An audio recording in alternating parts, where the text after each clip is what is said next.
Good morning, ladies and gentlemen. Thank you all so much for joining us this morning. My name is Larato Mtambanengwe from the Wits School of Governance. We welcome you to this session on municipal governance and citizen engagement, where we'll be discussing the challenges and strategies. I'm just going to give you a few notes. If you have any questions, we would love to engage with you. Please use the Q&A session at the bottom of your screen. For any comments, please use the chat session, the chat function. And if you, for any reason, get logged off, we will also be streaming the session live on the Wits School of Governance Facebook page. So if you're aware of anybody who doesn't have the link to join, you can also just direct them to the Wits School of Governance Facebook page, and they will be able to reach us and engage with us there. At the end of this session, please note that we do have a survey. If you can just give us 1 minute to complete that survey, which will pop up at the end of the session. So we hope you enjoy this session. I will now be handing over to Ms. Pilisiwe Twala Tau, who is the SALGA Provincial Director of Operations. Thank you. Program Facilitator, Chairperson of the SALGA Working Group, Dr. Maepa, Executive Mayors, Speakers, Whips and Councillors, Wits University officials led by the Head of School of Governance, local government practitioners, national and provincial governments, citizens, NGOs, NPOs, business communities, and all communities, SALGA officials, ladies and gentlemen, good morning. Program Facilitator, it is great to welcome all stakeholders to the Municipal Governance and Citizen Engagement, convened in partnership with the Wits School of Governance. We're very grateful for the university's support in hosting this and previous webinars, as well as availing the academics, Dr. Kagiso TK Pooe, Adjunct Professor Trevor Fowler, and Associate Professor Ivor Sarakinsky, to participate in the dialogue to better shape municipal responses to clean and good governance, as well as improving relations with citizens. We are fortunate to have the support of Dr. Sam Koma, a local government expert, Ms. Dolley, a public participation practitioner, and Mr. Collen Rammule from Saga, to also assist in unpacking a municipal perspective at a glance on municipal governance and public participation. The unwavering support from COGTA Gauteng's Mr. Conrad, Jardine, thank you. Our appreciation goes to all stakeholders for availing yourselves to take part in today's deliberations, as well as Team Saga and Team Wits School of Governance for organizing and participating in this event.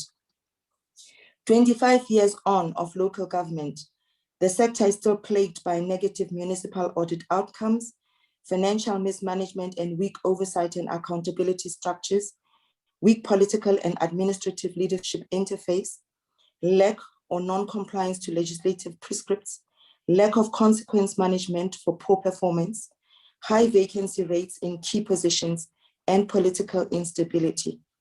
These issues again came out in the Commission of Inquiry report on the state of Gauteng municipalities, released by MEC Maile on Tuesday, a commission that was chaired by one of our panelists today, Professor Trevor Fowler, arguably one of the most experienced local government practitioners in the country.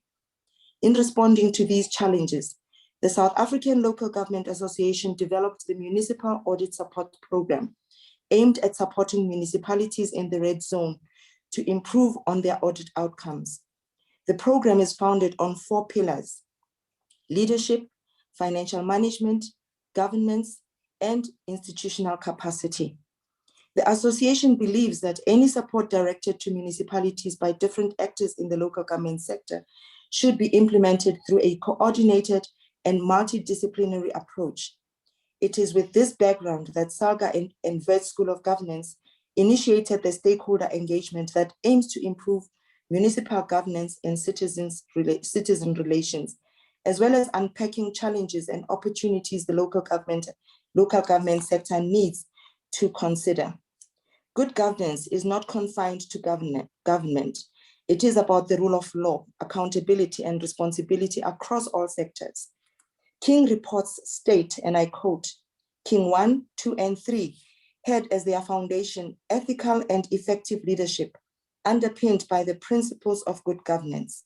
King 4 is no different. Clearly, good leadership is equally valuable in all types of organizations. The principles of good governance are equally applicable and equally essential in both public and private entities, I close quote. Chapter 4 of the Constitution of the Republic implores local government to develop a culture of public participation, therefore placing citizen engagement at the core of government legitimacy, where civil society play a positive role in government efficiencies to fulfill citizen needs and aspirations. Ethics, conduct, accountability, transparency, inclusion, and adaptation to change, particularly during this time of our new normal, where we've got coalition governments, where we have a new normal of technology and artificial intelligence as a result of the fourth industrial revolution and COVID, need to find expression in the morphology of local government, which seem to be at the core of what we hope to take away today. The speakers in the program are uniquely placed to debate and advise by highlighting the key challenges and opportunities in the local government sector. You are welcome.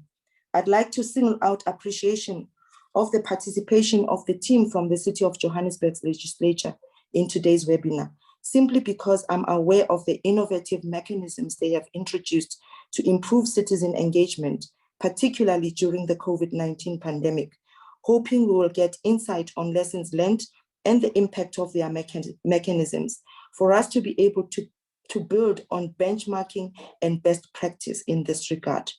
As I come to a close of these remarks, I'd like to invite all stakeholders again, as indicated in the initial introductions, Q&A chat functions, engagement in this participation is critically important.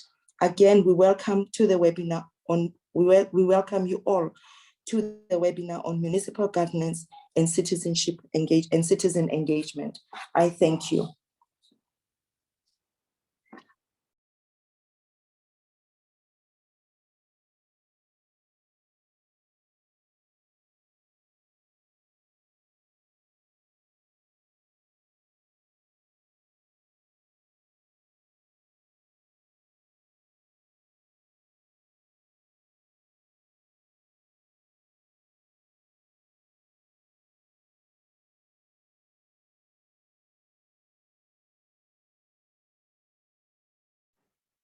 Okay, thank you very much for that, Ms. Twala Tau. The next person to speak is Kgoši from SALGA, advisor on IGR, to tell us about the purpose and objective of the webinar. Kgoši, you have to unmute.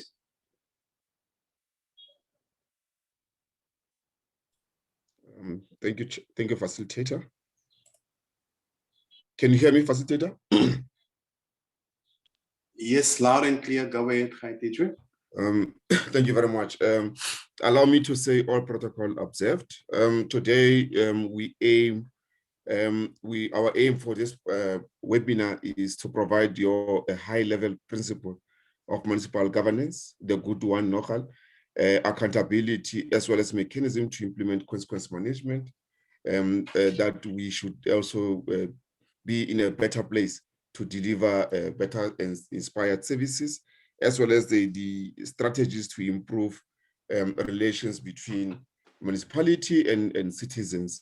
So the overall objective of today's session also is to deliberate on those challenges and strategies that will improve the effective and efficiency and to provide better governance and accountability foundation, as well as sharing mechanism to effectively implement consequence management. Also, the webinar will also assist us and paint that needed picture for municipal governance and accountability post-COVID-19. Things will never be the same again after COVID-19. Clearly, we need to paint a way forward. What kind of governance are we looking for and anticipating post this COVID-19? Also, our expert or panelists will also give us a synopsis of the current municipal governance and challenges. Those who are aware, 2 days ago, the Gauteng provincial government launched a report into the state of municipal affairs in Gauteng, and the picture is not that good. So we have a road ahead of us, and to take that road, we have to unpack the legislative requirements to achieve municipal governance, ethical leadership and moral integrity, also the transparency principle, promote the citizen-centric in local good governance, also unpack inclusive responsibility and accountability based on decision-making, and share those particular ideas and efficiencies. Ladies and gentlemen, to achieve all those, we also need to go back to the basics. There are 5 pillars of back to basics: people-centered, service delivery, good governance, sound financial management, and build the resilient institutions. So if we can achieve those back to basic pillars, we'll be able to master the art of good governance. So I'd like to leave you with this quote from Dave, that our citizens and those who have gone before us, they've clearly charted the broad outline for our cause. It therefore will need us to envy those opportunities and translate them into actions and an opportunity to realize those particular opportunities, because failure to do that, citizens will judge us harshly. Thank you very much, Facilitator. Thank you very much for that, Kagiso, and also, of course, thank you very much for Ms. Feliciwe Tualatau for that warm and encouraging opening, like basically setting the tone also. But my purpose now is just to introduce the panelists quickly, and then we're gonna ask, I never know how to say this, Dr. Councillor Kgoši Maepa, to give us to set the scene for us. But just quickly, we've got a good lineup of presenters, and it's not just only the people on the panel, it's all the participants in this webinar. And I've had a quick look that we are about 155 strong, the largest webinar I've ever come across. So for the panelists that's here, we've got Dr. Councillor Kgoši Maepa. He's currently the chair of the Saga Provincial Working Group Governance and Intergovernment Relations. He's got a strong background both in the public and the private sector, where he played a very active role in the politics of the city of Tshwane.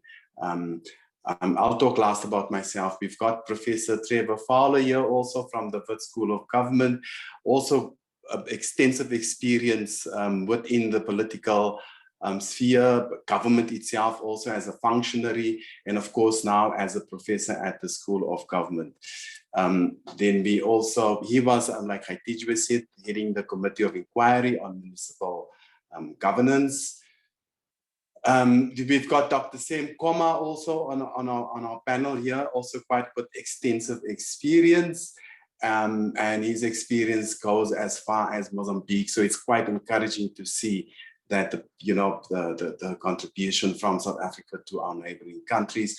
Also, extensive experience within the academic field. We've got Professor Ivor Sarakinsky, an associate professor at Wits School of Government, specializing in governance and the green economy. He was not my lecturer when I was at Wits, but I heard a lot about Professor Ivor Sarakinsky when other students did his courses. So we've got quite a good heavyweight, intellectual heavyweight. And then from the ground, we've got somebody hailing from the city of Gqeberha, previously known as Port Elizabeth. You can even smell the dust on Bernie when she speaks. Extensive experience around community development, finding alternative solutions to enthuse citizen engagement in their own development and engagement with government. She will share her story with us. We also have Dr. Let me just quickly say, yeah, Dr. Kagiso Pooe. I hope I pronounced that right, also from the Wits School of Government, one of the up-and-coming young intellectuals coming through the ranks of the public sector. And then we've got Collen Rammule. He comes from SALGA, the national office, also quite extensive experience And like his bio would say, he thinks enthusiastically about politics and finding solutions around that. A governance specialist in his own right. And then, of course, one of the speakers that's going to conclude in the session is Councillor Violetina, also coming from the ranks of communities and government. She's currently the speaker at Randwest City and currently the deputy speaker. I mean, she's the speaker of Randwest City and the deputy chairperson for the SALGA governance and IGR working group. So with that, colleagues, I'm not going to introduce the 180 that's on the list, but these will be the speakers, and as you contribute and speak, you will tell us who you are. And of course, lastly, myself, I'm currently the Director for Public Participation within the Gauteng province, and I'm here as the moderator for the session. With that, over to you, Councillor Kgoši Maepa. Can you please help us just to set the scene before we proceed? Thank you. Good morning, everyone. Program facilitator, thanks and good morning. And welcome to the Municipal Governance and Citizen Engagement, where we discuss challenges and strategies via this webinar. Let me say program director, facilitator rather, executive mayors and mayors, speakers, whips and councillors, University of Witwatersrand officials led by Head of School of Governance, and other participants from the university. In particular, I want to recognize Professor Trevor Fowler, a veteran on provincial and local government issues, actors in local government sector, from national and provincial government, citizens, NGOs and NPOs, the business community, all in sundry joining us here. SALGA officials from Gauteng led by the PDO, ladies and gentlemen. We bring you warm greetings from the Gauteng Provincial Executive Committee of the South African Local Government Association, known as SALGA.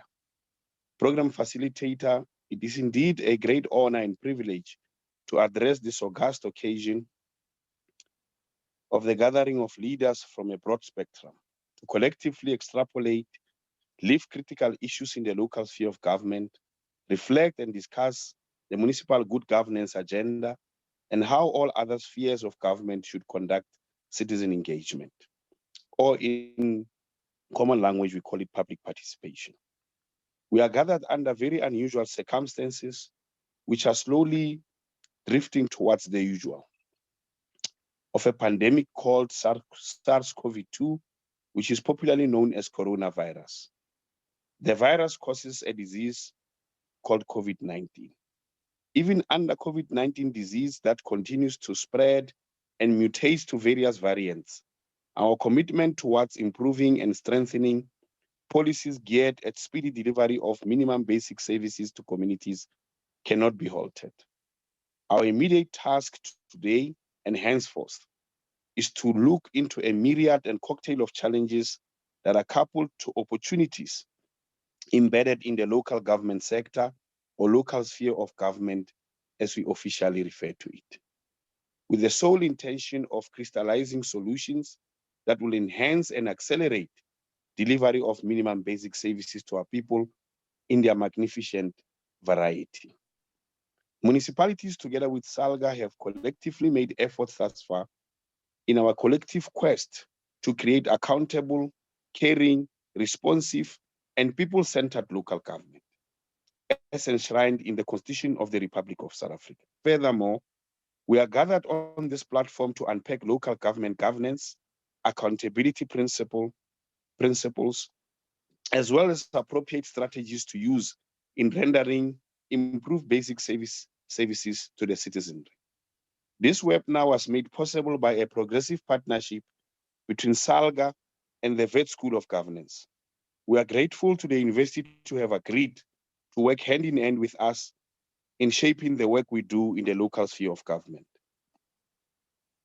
South Africa and its municipalities in particular has, since the advent of democratic local government, magnanimously pushed to ensure implementation of good governance, accountability, and consequence management in improving service delivery. The outcomes of the above-mentioned efforts have not yet been fully realized as per evidence presented by various professional sources and bodies, which include the Auditor General of South Africa, AGSA, the national and provincial treasuries, academia, the media, and the Department of COGTA, which is Cooperative Governance and Traditional Affairs. On the other hand, it is undisputed that local government has been confirmed as a site for delivery of services since 1994.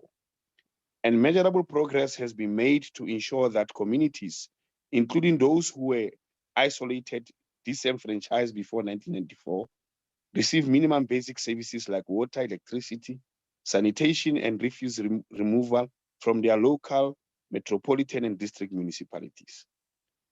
But more work still needs to be done if the right hands could be on the team.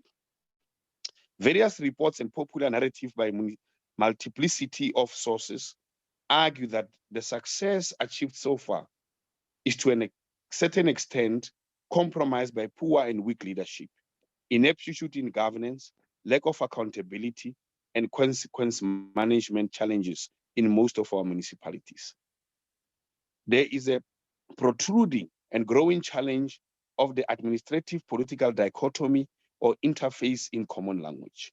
The historical foundations and pillars of a healthy and constructive dichotomy or interface are yet to be well understood, properly extrapolated, and cemented in our local sphere of government, lexicon, and nomenclature. In many instances, we still fail to grasp the basic tenet of the principle that governs separation of power between the administrative and political authority, respectively. As a result, we create a blurred and ambiguous dichotomy and or interface, which in most instances perpetuate corruption, malfeasance, and maladministration in our municipalities. Clearly, there is an urgent need for high-quality political and administrative executive leadership in building the kind of a values-based organizational culture in the local sphere of government that we seek to entrench, establish, including its credibility and reputation with the public it serves. The Wits School of Governance and other academic institutions are requested to provide training and development for us in the local sphere of government so that we understand our roles better and deliver on our constitutional imperatives and mandates. It has also been shown through various sources that many municipalities are struggling to get the basics right.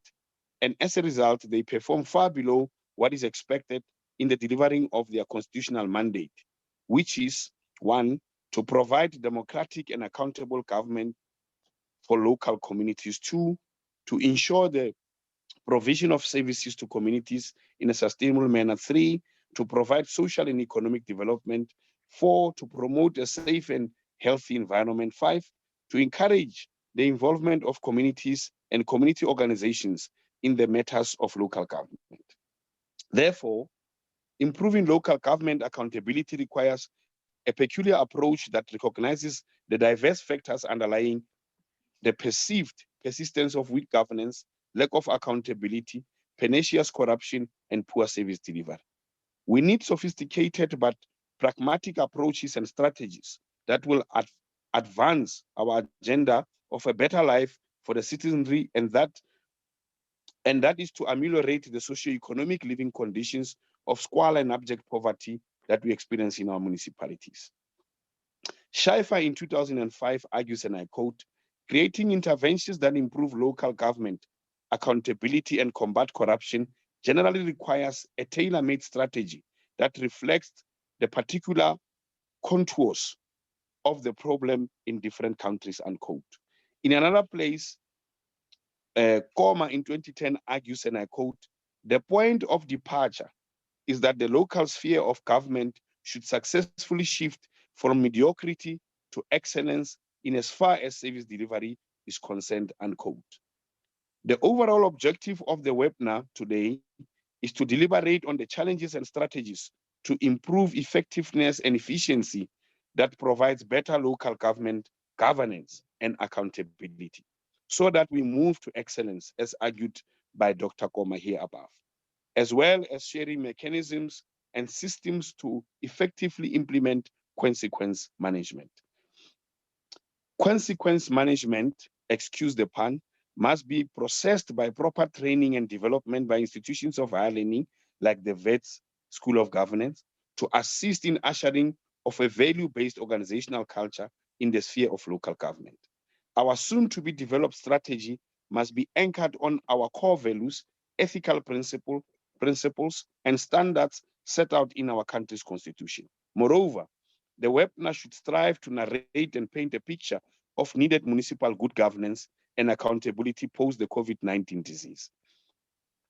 Taking lessons from the current municipal governance and our situation, the dialogue must also serve as a platform for SALGA municipalities and stakeholders in unison to deliberate on the potential that lies ahead beyond the pandemic.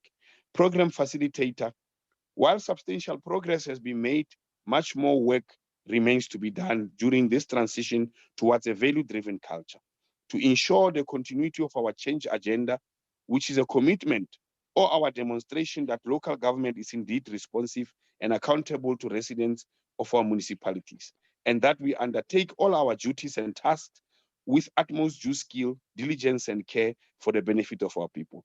In this webinar, we are a legion of thought leaders, leadership proponents in the local sphere of government in South Africa.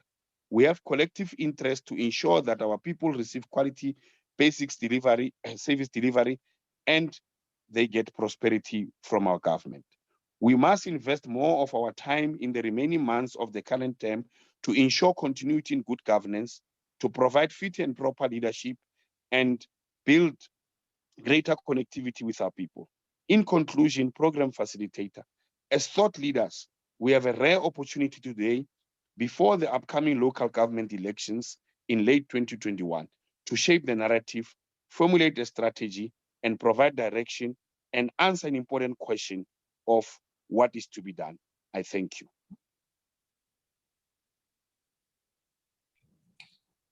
Thank you very much for that, Councillor Maepa. Very insightful. In another world, I would have said you sounded like as if you're agitating for something to happen. And of course, like you said in your conclusion, how do we shape that narrative? And the essential question, what is to be done so that we can go to it? I'm just going to give a quick opening remark as the facilitator with the privilege that I have. And I was actually thinking when Kgoši asked me to moderate, I mean, one can always just moderate, but it brought up a whole lot of reflections of where we are in terms of what Councillor Maepa was saying, you know, where we are now and what is it that we should be doing. The one caption that always pops up in my mind is, how do we right the wrong? Or if we shouldn't just right the right, you know, given the challenges and the opportunities that we are finding ourselves in.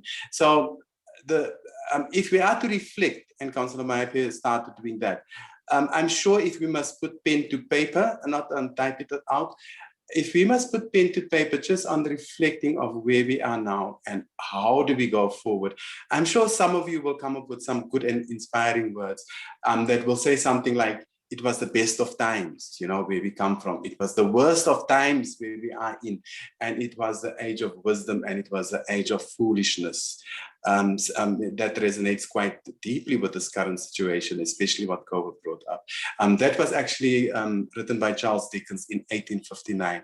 And then in 1858, Chinua Achebe wrote, he quoted Yeats, "Things fall apart, the center can.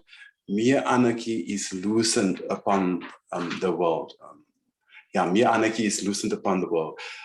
That was written in 1958, and some of us would know what was meant by those quotes. And of course, also interestingly, President Mbeki also quoted Yeats in 2005 when he addressed the World Petroleum Congress. So the question is, how do we go forward? And how do we find the center in good municipal governance? Good, inclusive municipal governance to hold. What are we going to do? What's going to be our super glue and our bar stick and our natural glues to create that center Because if everything falls apart, there must be a center that can hold together. And like Councillor Maepa was saying, this webinar is about finding strategies and tactics to really improve how we're going forward, to build strong mechanisms for social accountability, transparency, and to allow citizens to engage effectively in the process of local governance. And the last quote was also mentioned by our previous President Mbeki, where he actually said that our people must be an organic part of the system of governance. That was around 2008.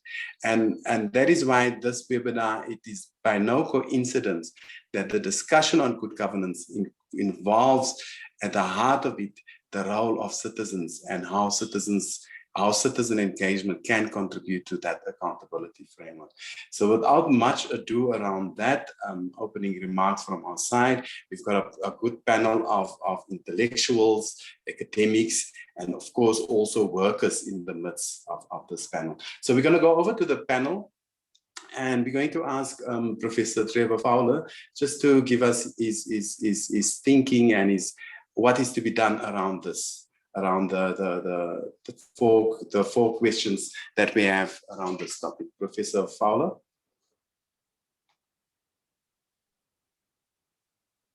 I'm going to ask participants, also to switch on their videos because the participants would like to see you. Thank you very much. Let me share I'm sharing my screen. Is it being shared? Yes. Yeah, sure. I will also put my.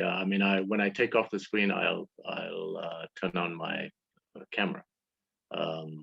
So thank you very much. First of all, let me greet all of the participants, our esteemed facilitator, Dr. Koma, and also all the participants in this panel discussion, the people who are in the in the listening audience, executive mayors, councillors, municipal managers, members of SALGA, and staff of SALGA. It is indeed an honor to be able to participate in this panel. I wanted to touch on one of the first items on the agenda, which was really about governance. Sorry, Prof, can you put your presentation on slide mode? Oh, slide mode, yes. My apologies. Sorry. Yes. There we are. Good. All right. Thank you. There we go. Is it on slide mode now? There we go. Yes, it is. Okay, Great. Go again. Thank you very much.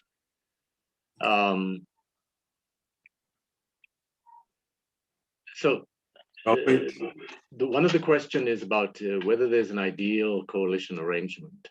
And in my view, there isn't such an ideal coalition arrangement because you have to strive for this model. Coalitions are generally based on an outcome of a free and fair and open election, which is fundamental to a sustainable democracy. And it expresses the will of the people.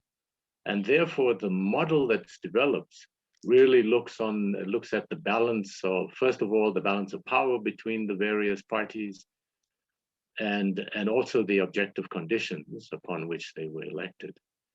Can it be legislated? I don't believe it can, because legally and practically it's really not possible, in my view. And what you really want to do is to ensure that the participants in the coalition really understand that it's not about the parties that are involved, which is one of the key problems that exist. That when coalitions come about, they are internally focused and they forget the interests of the people, services, socioeconomic development. They forget that the Constitution requires that there must be services provided on a fair basis, the citizens need to be responded to, the administration must be accountable, and there needs to be transparency. So those kinds of issues are often forgotten, and the focus is really turned internally. So as I was indicating, it's the drive for power to strengthen the electoral standing of various parties in the interests of and deliver solutions only in the interests of specific constituencies so they can get re-elected and raise their profile and standing in their constituencies. But I think the key question is, how do you negotiate a settlement that creates sustainability over the term of office? And that can only be done if there's an agreement between the contractual agreement that has binding clauses, the interests of both parties are served as are actualized as opposed to a paper commitment. Agreement contains mechanisms to ensure that this stability is maintained, and that's even in the face of unforeseen natural event.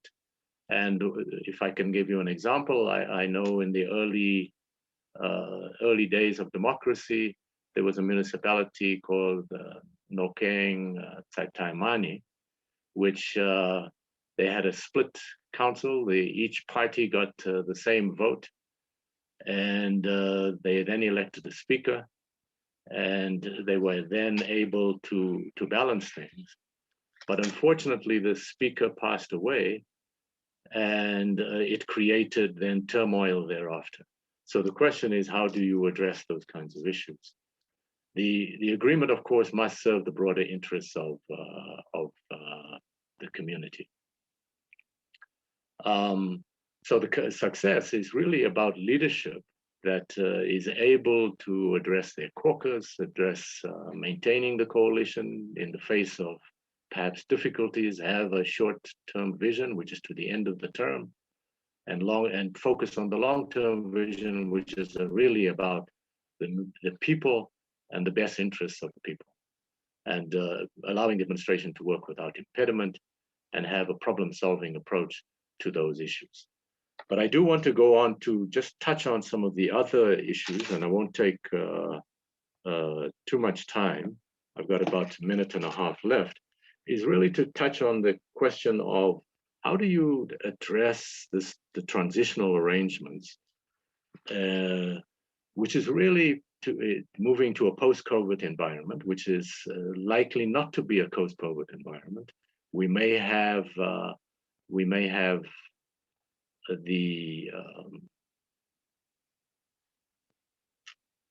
vaccine, but the vaccine will take some time to roll out, and it's ensure that we are able to ensure that people follow the practices, social distancing, the hygiene practices, etc., to continue until it is safe really to do away with those.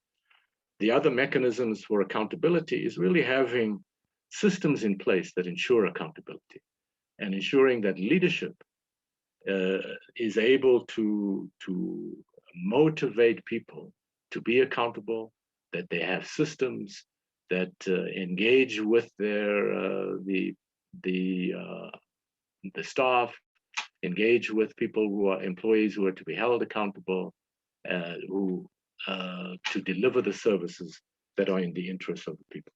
And most importantly, creates a learning organization that is people-centered, that addresses inequality, poverty, the violence against women and children, and ensure that through citizen engagement, you are able to address the outstanding challenges that face communities on a day-to-day basis. Allow me to conclude there. Thank you very much, Facilitator, and to the audience. Thank you very much, Professor Fowler. Let me just try to see if I can end the sharing on my screen. Unload. There we go.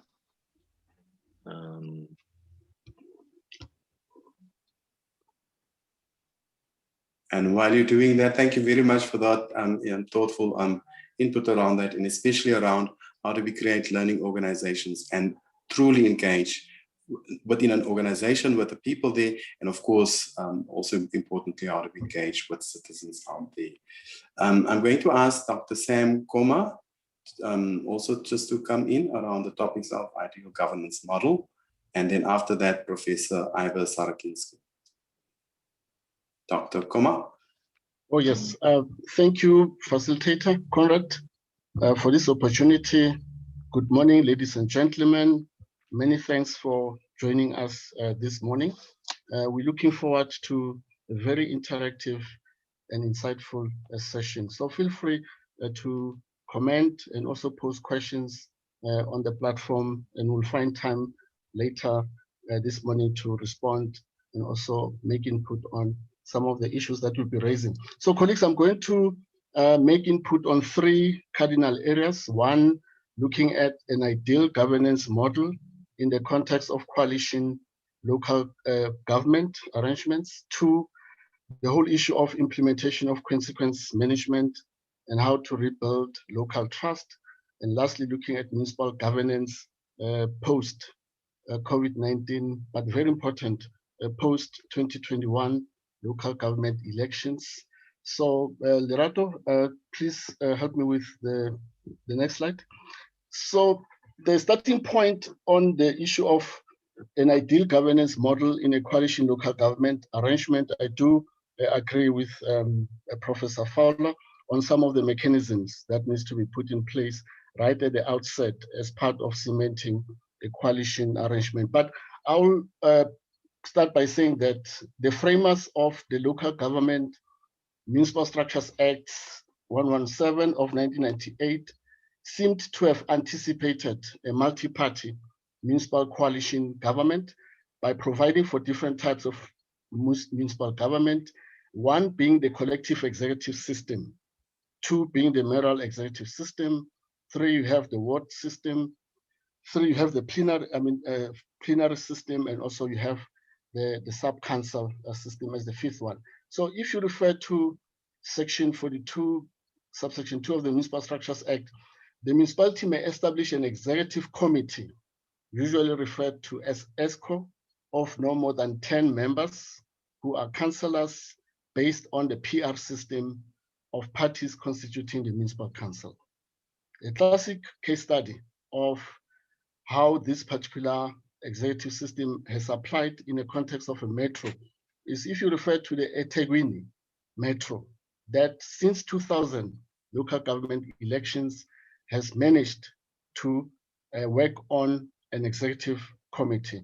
So you have the executive committee chaired by a mayor.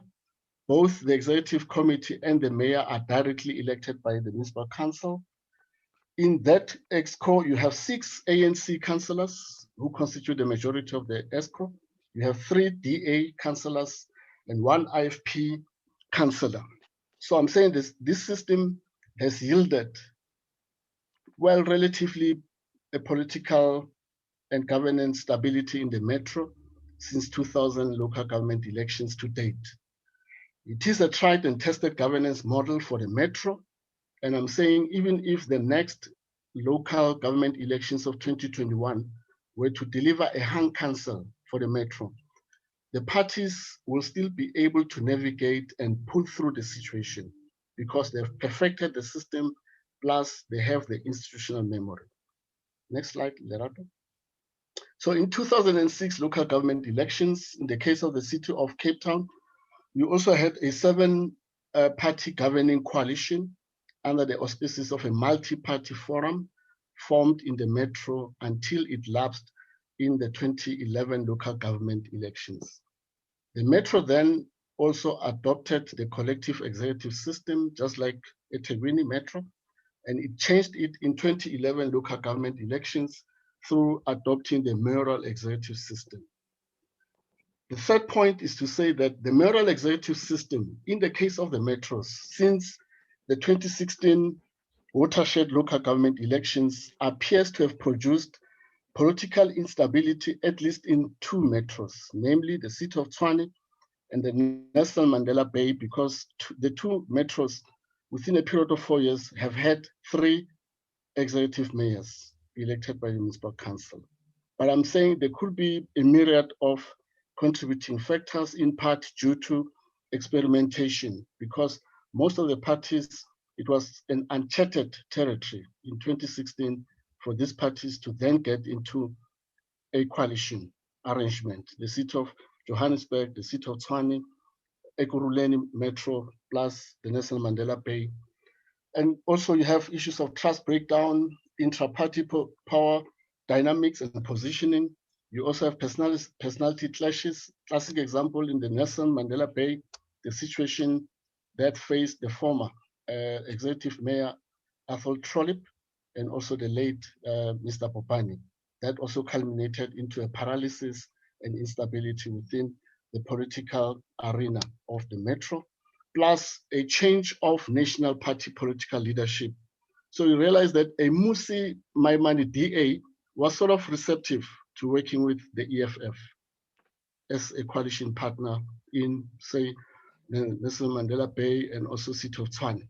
But then you have a Steenhuisen DA that is not willing to work with the EFF, for example, as a coalition partner. So I'm saying at the macro level, you'll have these national dynamics that also indirectly or directly influence the functioning of a coalition arrangement at the municipal level, in this instance, at the metro level. The next slide, Lerato.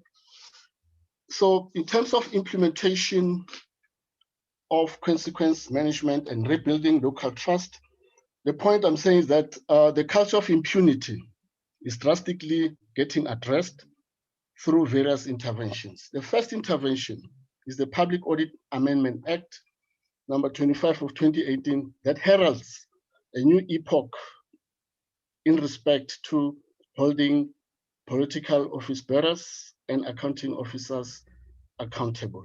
We now know that the Act empowers the Auditor General to take drastic measures as part of recouping stolen public funds through issuing a certificate of debt against the affected parties, namely executive authorities and also the accounting officers. And I'll wish that the next round of the councillor induction program that will take place post-2021 local government elections should have a strong focus on this particular piece of legislation. 2, you also have the Hawks National Clean Audit Task Team that is hard at work since last year. We have witnessed a number of arrests in, for example, in the Nelson Mandela Bay, Metro, the Buffalo City. In the Northwest, you have a sitting executive mayor facing a corruption trial. You also have a former municipal manager of one local municipality around the Northwest province. You also have seen other arrests in places like Limpopo and also in other places. C, you also have VBS arrests that are taking place, including charges that affects one sitting municipal manager in the Collins Chabane local municipality. We know that there was 2 billion rand of municipal funds which was invested in a mutual bank that later got liquidated. So the Hawks and the NPA are chasing the culprits who were involved in making these decisions that are contrary to what is applicable in terms of the MFMA and the municipal investment regulations. By end of January 2021, we now have 42 municipalities placed under Section 139 interventions, A, B, and C. In Gauteng, we had 1C, which was the dissolution of the municipal council in the city of Tshwane. In the Northwest, we also had the dissolution of the Mamosa, the municipal council, and also you have others in other places.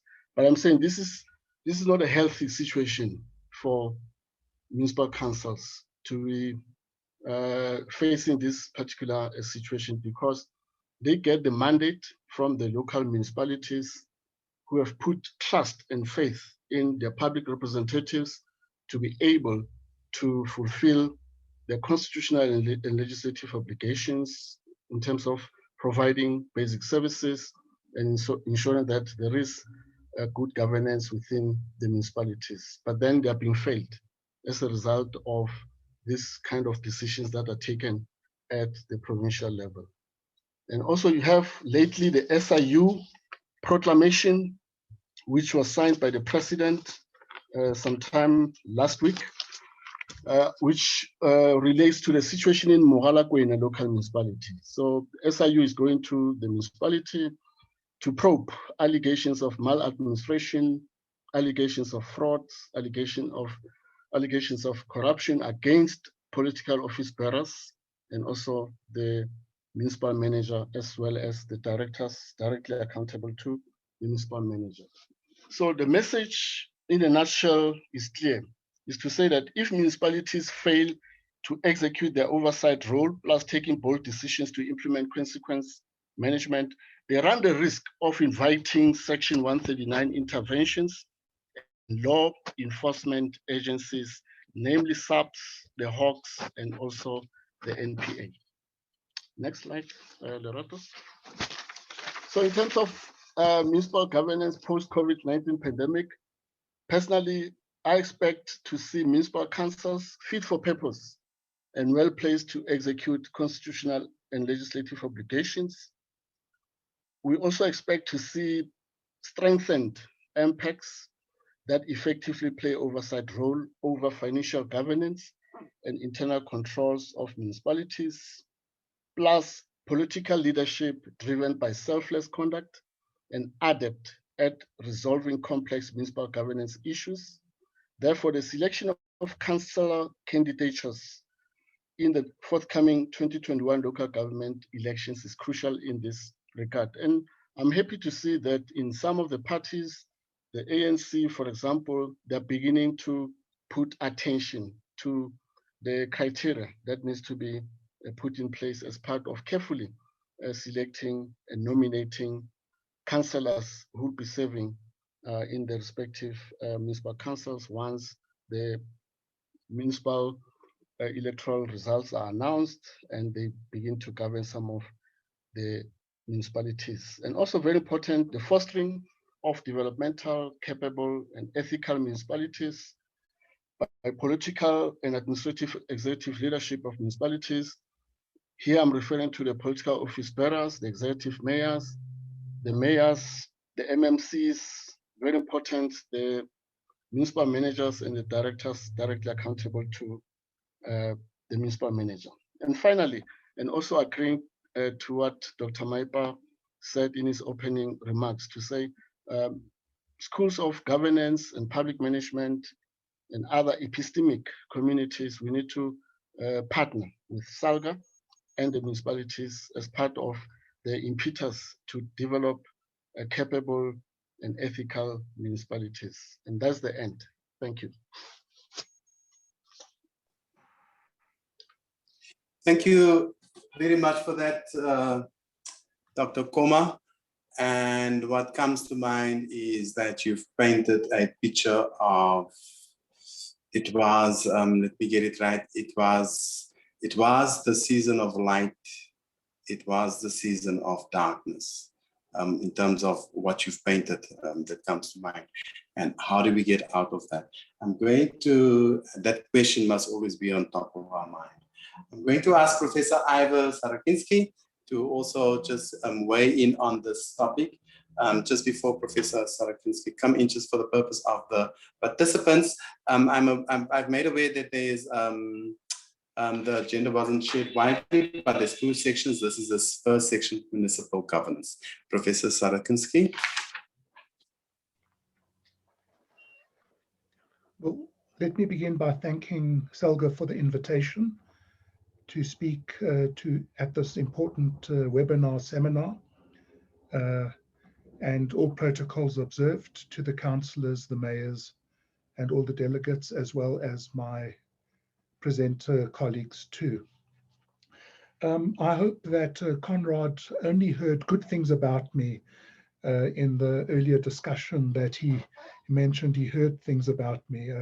Emphasis on only good things. I want to make a couple of quick points in terms of how municipalities, local governments might progress to the best of times.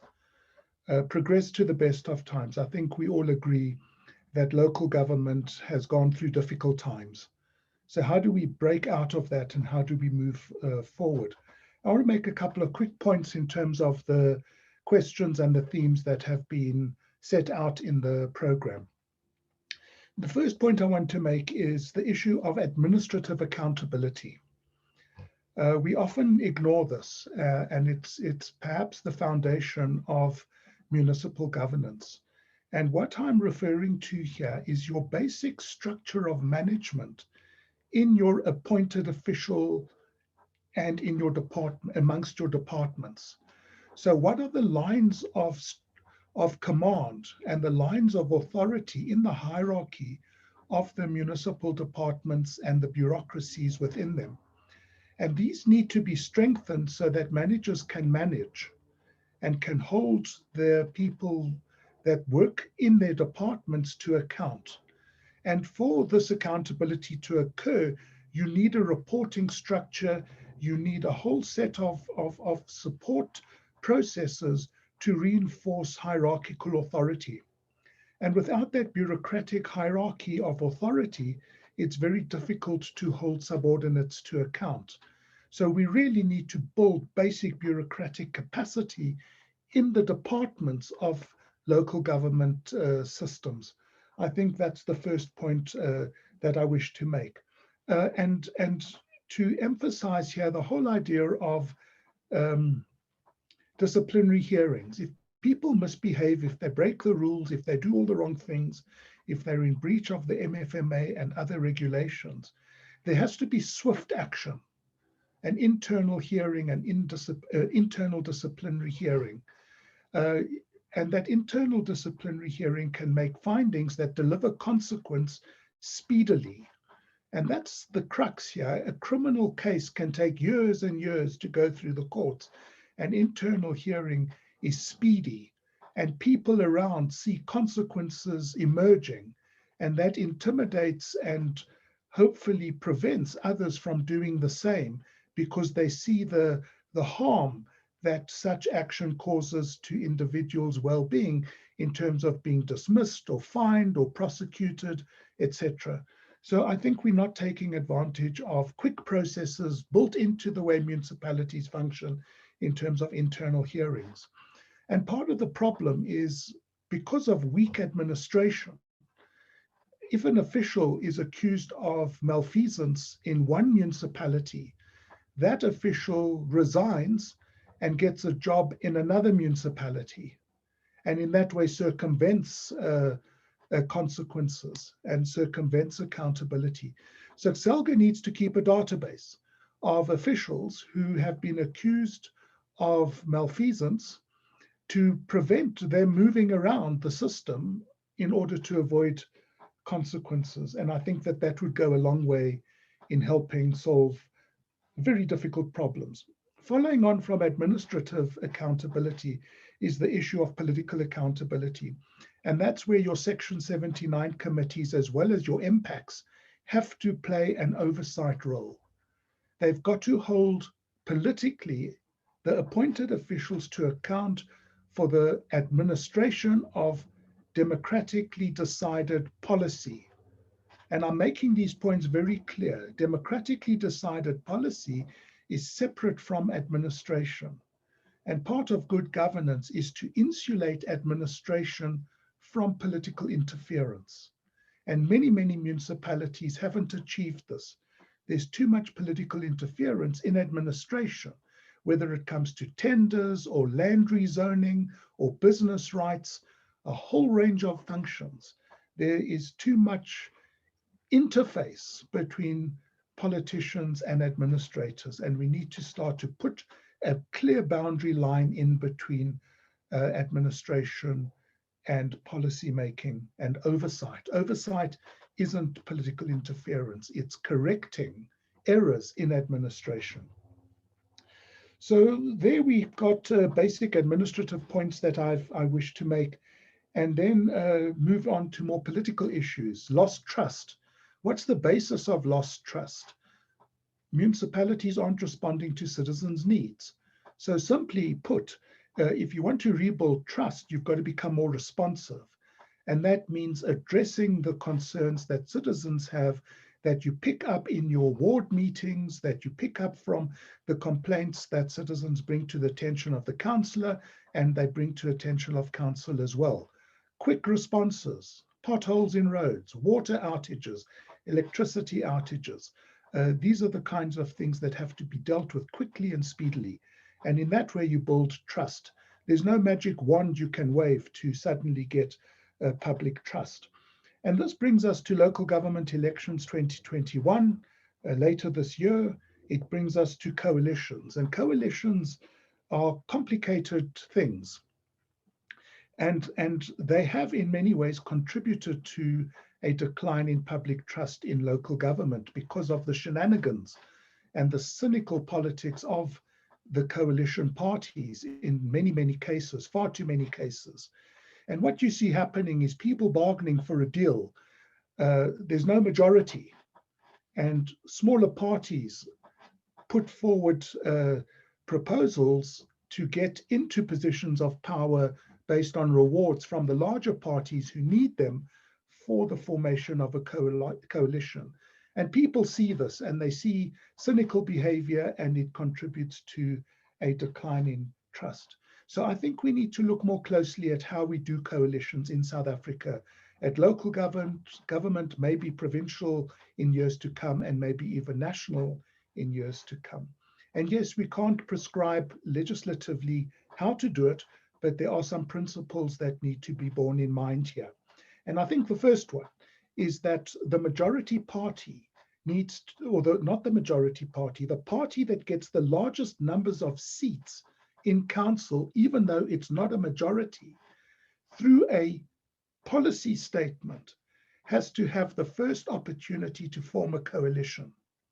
So you stagger the formation of the coalition in terms of the party with the highest number of seats and then go down.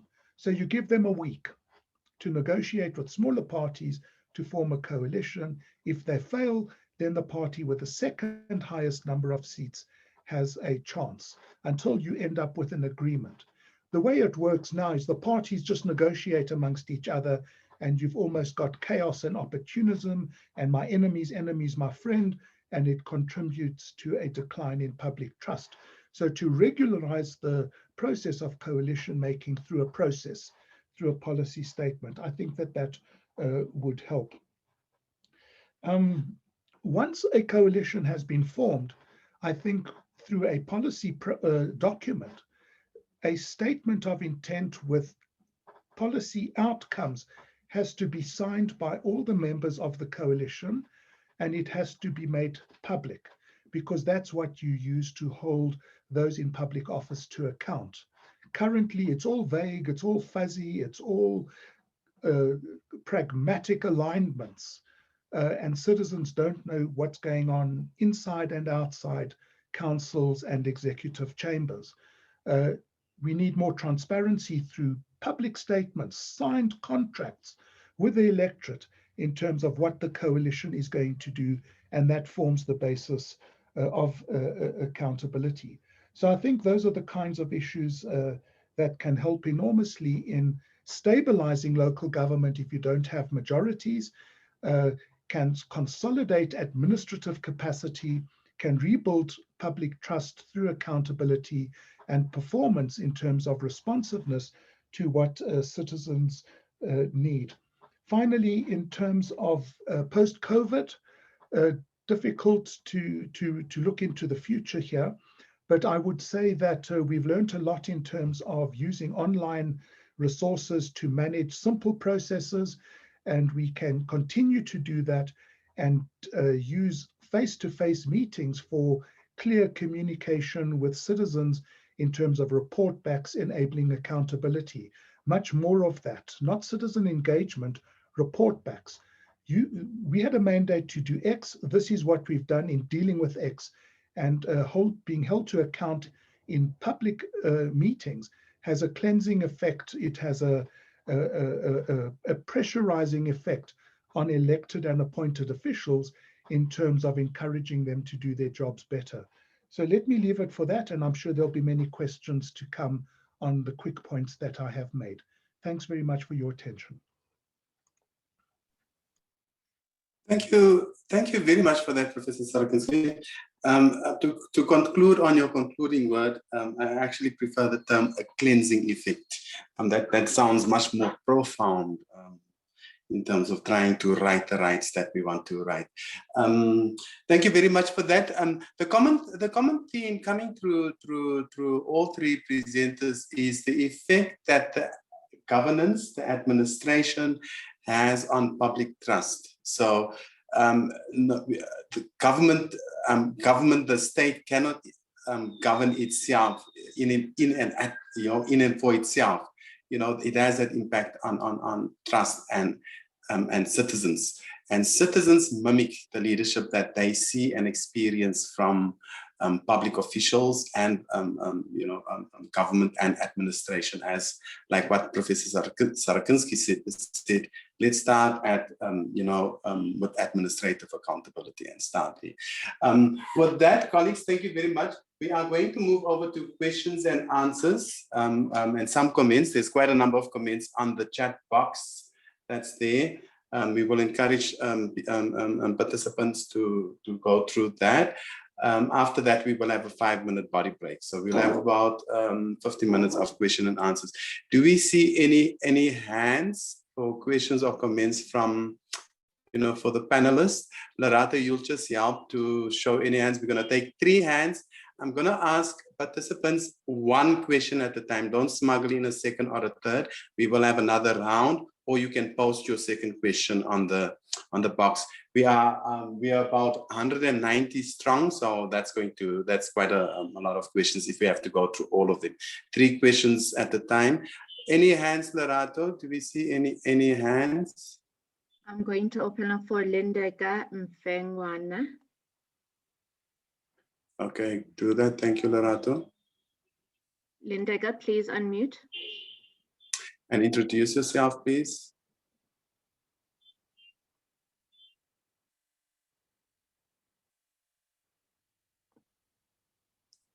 Okay, while she's struggling to unmute, any other hands, Lerato?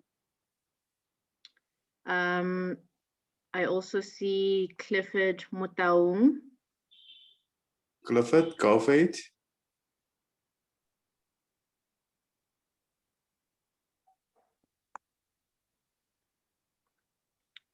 Go ahead, Clifford.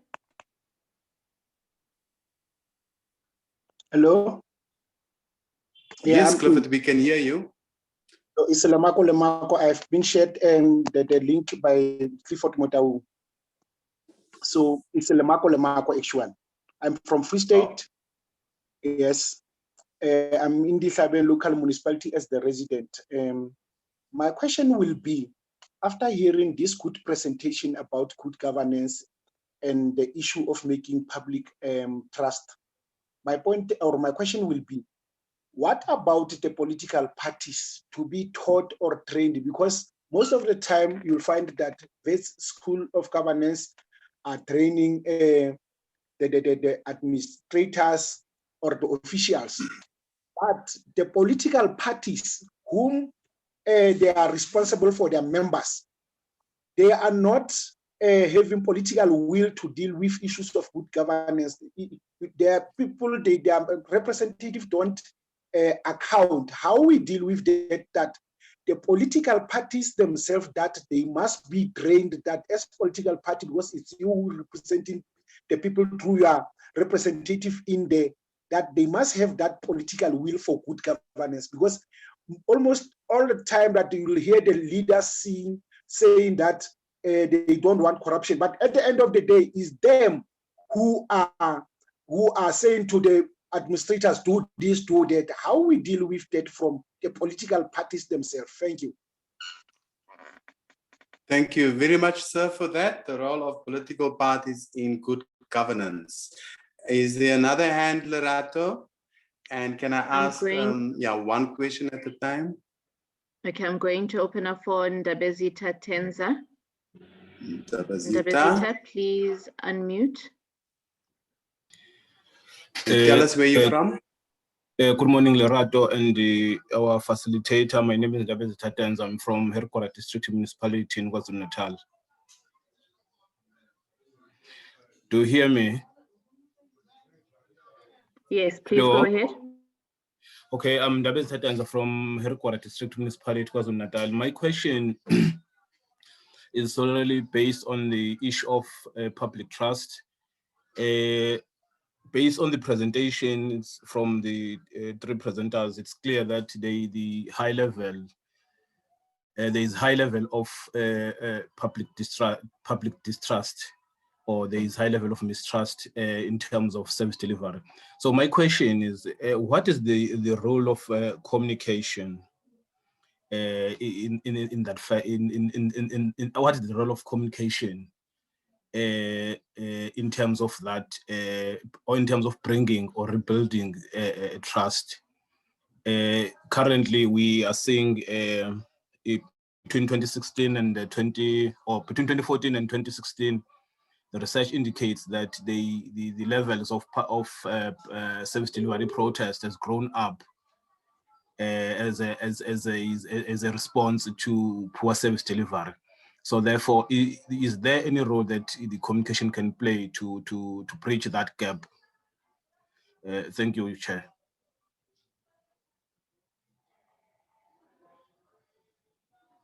Okay, and then we'll grab a final question from Nonhlanhla Sifumba.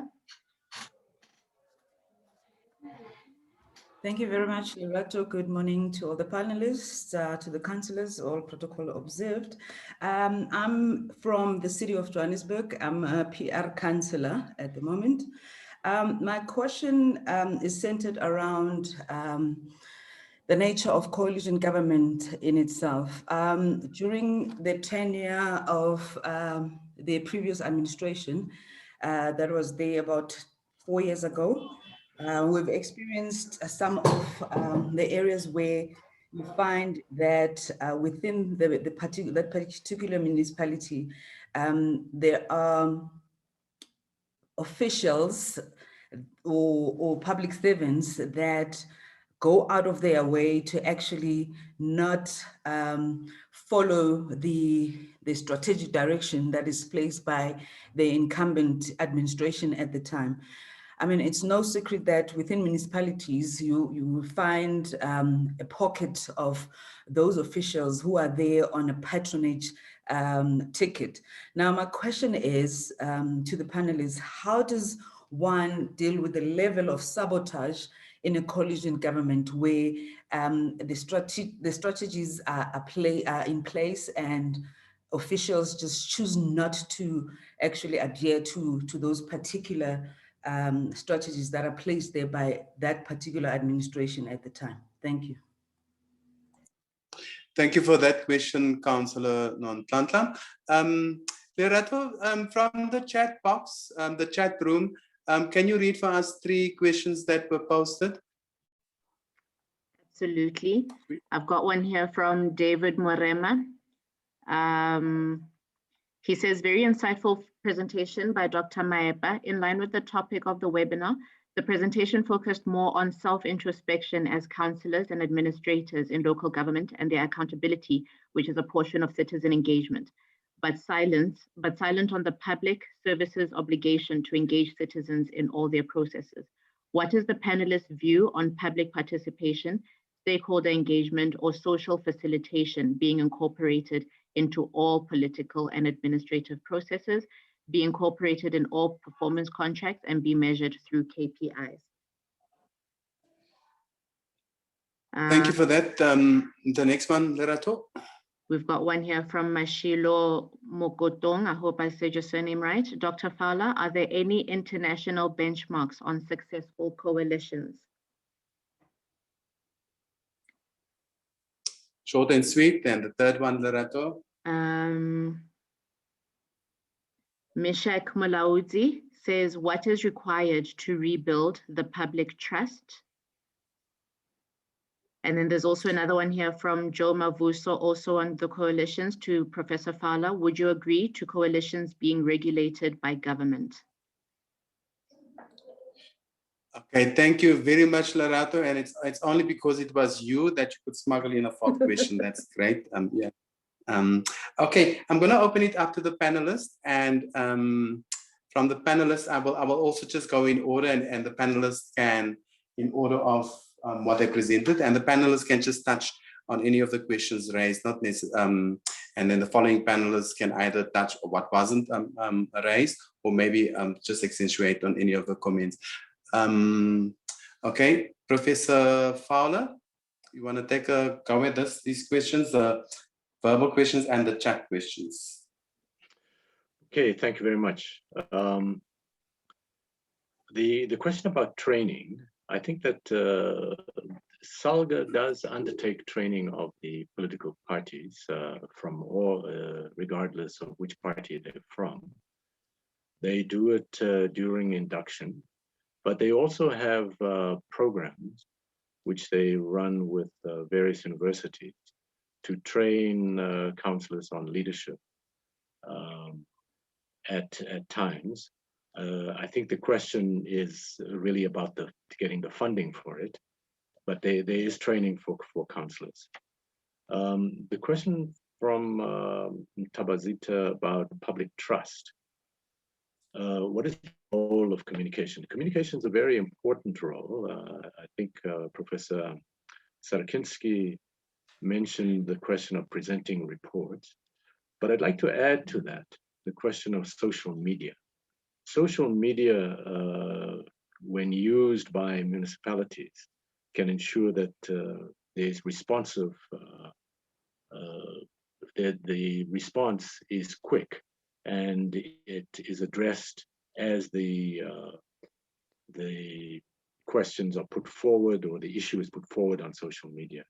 Because often we find when it's done, when they focus only on emails or other forms of issue raising, that it takes a long time to solve those problems. So social media really creates a bit of pressure that those issues need to be resolved quickly. The question by Nonhlanhla about the nature of coalition government.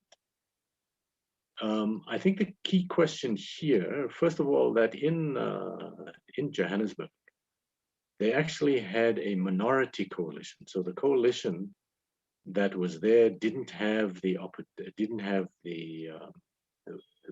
voting power to make a decision without one of the parties, the EFF, to come in and support them. And I think so that created a bit of instability, because the EFF outside of the coalition was not accountable to the coalition agreement, and then would make demands.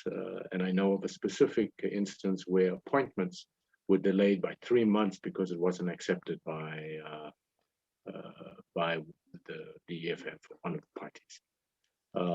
So that would be the issue that I think would have to be addressed when you look at, so around the officials, the key question is officials must respond to whichever party is in position. And it is incumbent on them to do so, because that's what the Constitution says. They must serve the interests of the people, but they must also serve the direction of whichever party is incumbent. And their views don't really come into play. And disciplinary action can be taken to address that question. In performance contracts, getting public participation, I think, is a good idea. Public participation is an absolutely important issue that needs to be addressed. And international benchmarks and coalitions, there's one country, Italy, which has had over 55 governments since the end of the Second World War. It's actually more than 55. And their governments last about a year and a half. But the key issue there is that there's a separation between the political coalitions and the administration. Because at an administrative level, the country was able to be stable enough to be part of the G7, part of the G8. So it was able to ensure that despite the coalitions, there's this administration. The point that I made and Professor Sarakinsky made, the separation between the administration and, in fact, the political power. I don't believe that it can be regulated by saying this is what you must do, because the problem you have, if parties don't agree, they will collapse the municipality as they did in Tshwane. And so the key question is about the process, which I think Professor Sarakinsky talked about. You can have a policy statement that regulates the process, because sometimes the policy statement would assist people in understanding what needs to be done, because often it's the first time that it's happened and people don't know what needs to be done. So policy, I would agree with this concept of the policy, but I don't believe you can regulate and force people to do things, because if they don't want to, they will collapse it. So the key question is about ensuring direction, and then political. We have an accountability system that says that if a provincial government sees that things are not working, they would engage with that municipality, that leadership from the provincial political leadership, to ensure that at a local level, they are able to broker agreements between the parties to enable things to go forward. Sometimes that may be required, not necessarily at an administrative level, but at a political level, providing leadership. That's, I think, the key issue which will make the change. Thank you very much for the opportunity. Okay, thank you, Professor Fowler. Dr. Koma, any comments? I know Professor Fowler went through most of the questions, but any comments in terms of emphasis on any of those areas? Yeah, thanks, Conrad. I think I answered one question on monitoring and evaluation on the Q&A, but I would also like to make input on the question, very interesting question, which was asked by Non-Sansa on the issue of sabotage. My take is that any willful disregard of executive decision, a municipal decision, amounts to insubordination. And that on its own relates to a disciplinary issue. It's an offense. So, and that's the reason all of us, we're putting emphasis on the issue of consequences management, because these are the decisions that have to be taken by the municipal council and also the political office bearers to enforce discipline, because the code of conduct of municipal officials as per the Systems Act is quite clear cut to say you'll have insubordination in the event a municipal official disregard a council decision or an executive decision in terms of implementation. So that's what we need to see in terms of addressing that. So non-Sansa, I think it's incumbent upon the municipal council to look into some of those issues in terms of enforcing what you have in the code of conduct. Another question was asked by Ndabe Zita on the issue of the role of communication. I agree with him. It's quite crucial. We can't afford to have a situation where the community is not provided with sufficient information around a whole range of issues, your SDP, your IDP, your municipal budget. But also the community, if they happen to read about a media report regarding an AG outcome of the municipality, that X amount of millions were irregularly spent and all of that, without getting the information direct from the municipality, you are obviously triggering a community protest. So you'll ask questions. What happened to our public funds? Because these are public funds. So the point is that lack of communication, limited communication, communication breakdown, corruption, lack of consequences breeds community protest. So you'll have to deal with such a situation? I think, yeah, those were the two questions on my part. I think I've answered the one by Precious also on the platform regarding the efficacy of the Section 139 interventions. And I fully agree with her view that what we have witnessed with regard to some of these Section 139 interventions is that they don't improve the governance situation of a municipality. And that is the reason we advocate that the provincial government should provide ongoing support and monitoring over these municipalities before they resort to Section 139. So you need provincial COGTA to be also sufficiently capacitated to be able to fulfill its constitutional obligation of providing ongoing monitoring before they resort to the intervention in the form of appointment of an administrator, and the drastic one, which is to dissolve a municipal council. So this is what we expect to see from the provincial governments in respect to their oversight role over the municipalities. Thank you. Thank you very much, Dr. Koma, for elaborating on some of those issues, especially on the consequence management around, staff not following, the rules in coalition governments. Professor Sarakinsky, any points? You've touched on administrative accountability. So yes, go for it. Thanks, Conrad, and thanks for the good questions. I was hoping to have a soft ride and tougher questions than my students throw at me. So let me run through some of the points that have come up. I think the issue of the political will for good governance is so fundamental in all of the issues that we've been talking about. How do political parties put forward the candidates at ward level? How do political parties construct their lists? What are the investigations, the criteria that they set out for candidates to stand in both of those ways?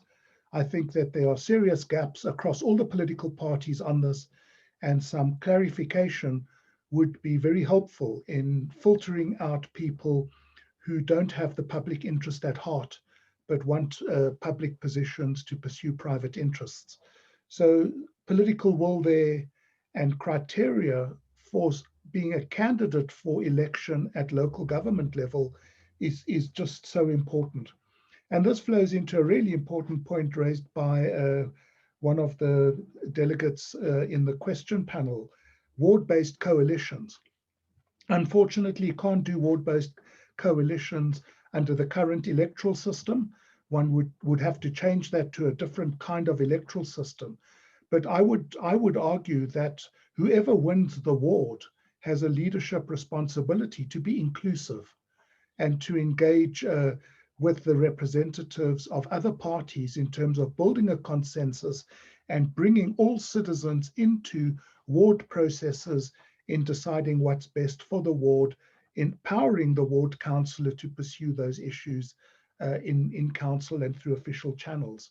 So a really interesting question in terms of modifying the electoral system to enable ward coalitions. I think that that would be very powerful in being more inclusive and representative and building public trust in the performance of local government.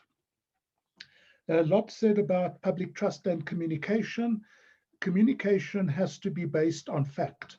It can't be public relations in terms of presenting a spin on what municipalities haven't done. So communication is important, but it's got to be credible. And this is the problem. People don't trust municipalities. When municipalities communicate, they think there's a cover-up. So it means that one has to reorient the whole strategy of communication in terms of being honest and showing flaws, showing weaknesses, as well as successes and strengths, not just the shaking of the hands and the cutting of ribbons, to engage honestly with the challenges and the successes in local government. And in that way, you build credibility and public trust. Difficult one here in terms of officials who don't comply with the policy mandate of the party or the coalition that is in control of council. I'm nervous to use words like sabotage. I understand the sentiment, but that's a really strong word. My argument at the beginning was if you've got administrative hierarchical authority, you can manage that better. So it comes down to bureaucratic capacity to limit opportunities for abuse of position as an appointed official. And in that way, you deal with it. And if people misbehave and they don't do what they're supposed to do in terms of the performance plan, in terms of the strategic plan, in terms of the spending plan, you hold them to account for non-performance.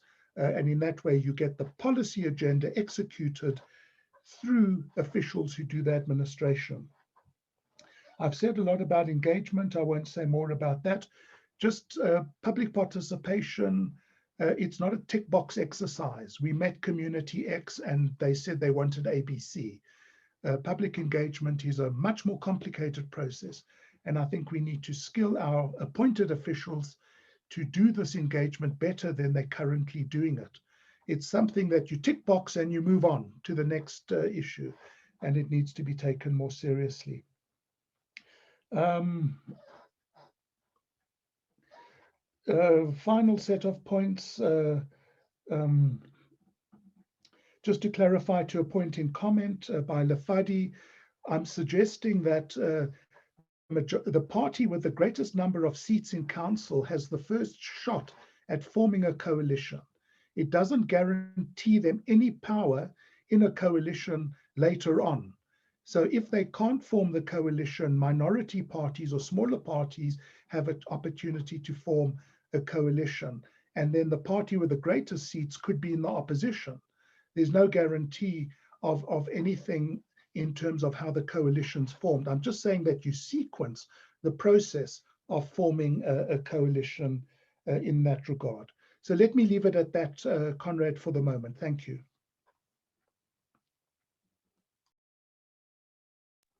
Thank you very much, Professor Sarakinsky. Actually very thought-provoking questions that were passed on and some good responses. Obviously, it doesn't answer everything that the person that asked the question has, but I think it's prompting us into, how do we build that best of times. We are 2 minutes into our break. I'm tempted to say that we take a 5-minute break, but I want to allow just one round of questions. So that means 2 verbal questions and Lerato 2 chat questions. And I like what Dr. Koma did by responding in the chat box. I'll also encourage the panelists to respond to some of those questions so that, at least that will make everybody will see the response to that. And of course, also for the participants to interact by the chat group. So I'm going to ask Lerato to see if there's such an interaction. Lerato, is there anybody with a burning question there? I'm not sure if it's a burning question. I'm going to allow Judith Sunday to speak. Judith, one question, short and sweet. Judith, we've got lots of things to do. Go for it, Judith. Is Judith there? Hello. Unmute, Judith. Go for it. Am I audible? Yes, Judith. Okay. Thank you very much, Say. I think I've been listening, but I've got something that is happening in my area. But however, I would like to raise those concerns since now I've heard the people that are the panelists, they will be training assigned to train the coming councillors in areas so that they can be effective work done. My also concern is that I want to I'm under I'm talking at the NPO sector, which is the civil society. In organizations, they are very vulnerable in terms of their places to work, and they are pattern. And the report they received there's a lot of challenge on that. There are partners that we see come and work in the areas where they work by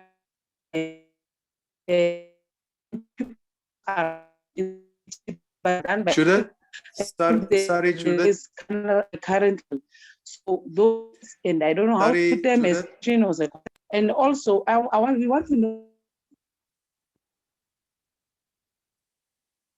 Judith, we're losing you. We've got a bad line, but what I've picked up, and it is so true, it's about the vulnerability of community organizations, you know, that basically they literally beg from one support to the next support, especially with government. Lerato, if you can just mute Judith there, just in case she isn't. Is there one other burning question coming up? I'm going to unmute Suresh Sunarian. Suresh. Suresh. Keep it very short and sweet. There's lots of work to be done so that we can get out and go work. Suresh, go for it. You there?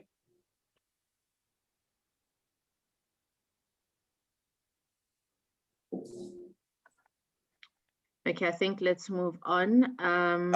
I will unmute Siseko. Siseko.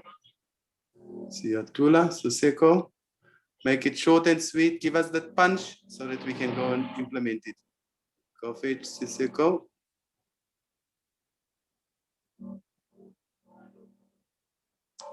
Siseko is struggling. Judith, read us one chat there where there's maybe a comment, interaction coming from the panel that you've seen there, and a question. Lerato.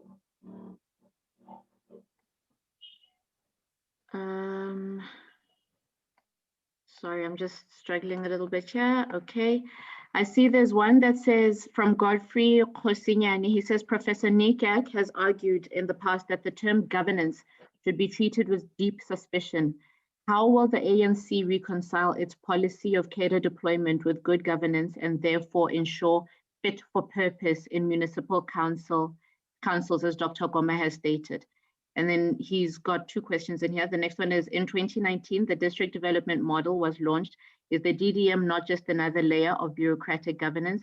How will it interact with other programs, e.g. the IDP, and ensure citizen engagement? Thank you, Lerato. We might not have all the answers, but yes, provoking questions. Is there, did you do all the questions, eh? Okay.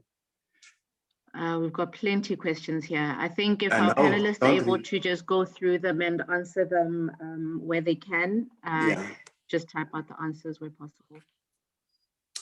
Okay, good, thanks. From the panelists, any swipe at any of the questions that you've picked up, not necessarily what Judith read. And there was a deep questions, and I think we'll address that in the second part about the vulnerabilities of community organizations at the mercy of not just only government, but also of community members and other organizations, even business, corporate investment organizations. Any of the panelists there? Professor Fowler, let's take a swipe, sweet swipe, short and sweet. Okay, thank you. The person, Sunarim, is Ash. He was actually a part of the committee that produced the report, which was just released yesterday. But let me touch on, I couldn't hear what Judith was saying and Siseko. So I'll answer one of the questions that Godfrey asked, which is essentially about the district development model. The one difference with the district development model, which is being attempted to address, which is the problem it's trying to address, is to ensure that the IDP includes everything that national, provincial, and local government is doing in an area. Currently, it is only local government that is required to put it in the IDP. So it means that other development takes place and it is unknown to communities and very often unknown to the council itself, to the city council or the municipal council. So the key question here is that it would have to have legislation that would force national or provincial governments to address that problem, because it is a major problem for municipalities. That development takes place, they are then expected to provide support services, and often there is not adequate consultation. It is not the case with all national departments, but very often that is the case. And it creates real difficulties for people locally and for the municipality as a whole. So the district development model, in that sense, is a fairly positive move. I'll leave it there and allow my colleagues to answer some of the other questions. Thank you, Professor Fowler. Professor, I'm just mute the person there. Professor Koma, any last swipe at either the questions or comment, thought-provoking comment that you've picked up there? Yes, Professor thanks, Koma. Conrad. There is one. Yes, thanks, Conrad. Can you hear me? Yes. Hi, Conrad. Oh, yes. Yes, we can hear you. There Go is ahead, Prof. There's one interesting question raised. There's one interesting question raised by Hwadi in the Q&A regarding the need to professionalize local government. But his take is that, is there no need to make sure that you harmonize the conditions of service of directors and the middle managers in local government in line with what is obtaining at the national and also the provincial government? So I totally agree that a part of building institutional memory, administrative stability, and also job security, there's a need for SALGA to start also lobbying amendment of the legislation to ensure that directors and the middle managers at least are appointed on a permanent basis, just like chief directors, your deputy directors, and also the directors at the national and provincial level. So it's a matter that needs to be canvassed properly and rigorously by SALGA and other interested parties. Thank you. Okay, a good response to that. And dealing with the nuts and bolts, we see when nuts and bolts start loosening and fall off, the whole car will collapse. Professor Sarakinsky, one last snipe. Yes, two quick ones. Nice questions in the Q&A. How do we ensure that political interference does not threaten job security? That's a really important question. So a senior official can try to do the right thing, and the right thing isn't what a politician wants, and you've got a dispute and then complaints, and the person is forced out. And this is the whole thing about clear bureaucratic structure in terms of capacity and empowering officials to do what they do with clear rules on what politicians can and can't do in terms of oversight. And this is an ongoing discussion in terms of Chapter 13 of the National Development Plan at national and provincial level. And this political administrative interface needs to become part of a SALGA position paper on local government. It's a major, major issue, this. But it's bureaucratic strength, procedural strength, which insulates officials who do the right thing from interference. The rules allow officials to avoid responding directly to officials who, politicians who interfere. Consequence management for politicians. Every 5 years, there's the election, and that's how it works. And that's a slow process. So I think the issue is, how do you speed that up? And that means that internal party processes need to assess the performance of their councillors more regularly on a monthly basis or a 6-monthly basis. And if an elected councillor is not performing in terms of what the party expects, then they need to discipline the councillor internally. Of course, it's easier said than done, because now you're talking massive politics inside all the parties, not just a party, all the parties, and the powers that councillors has in terms of the constituencies they bring into council. So much harder to do than holding appointed officials to account. Thank you. Thank you, Professor Sarakinsky. And of course, like you've also indicated, How do we insulate the administration from political interference? So all these questions are starting to address with where I come from, we call them Banahuta, the Malamahuru, the intestines. So if we don't sort out the intestines, but in this governance framework, we have all sorts of eruptions happening. And it makes you wonder how the center will hold with all these challenges happening on the inside. We are now going to have a 5-minute water break, leg stretch, and then we're going to go into the second session that will deal with that aspect of trust and citizen engagement. If that's not there, what will happen? Or if it's there, what could happen? Will it give us the spring of hope? So a 5-minute, the time now is now 10:47. What's 5 minutes after that? Then Lerato, what time must we come back? 10:55. Let's go for it. 10:52. Okay, great stuff. 10:52. You say I didn't do maths at school. 10:52. You can leave your thing on. I'll just switch off your videos. Just have that quick leg break and comfort break. Thank you. 10:52 it is. Hope that we will get more people coming in. We're entering the second session, the next stretch. Everybody here? Are the panelists here?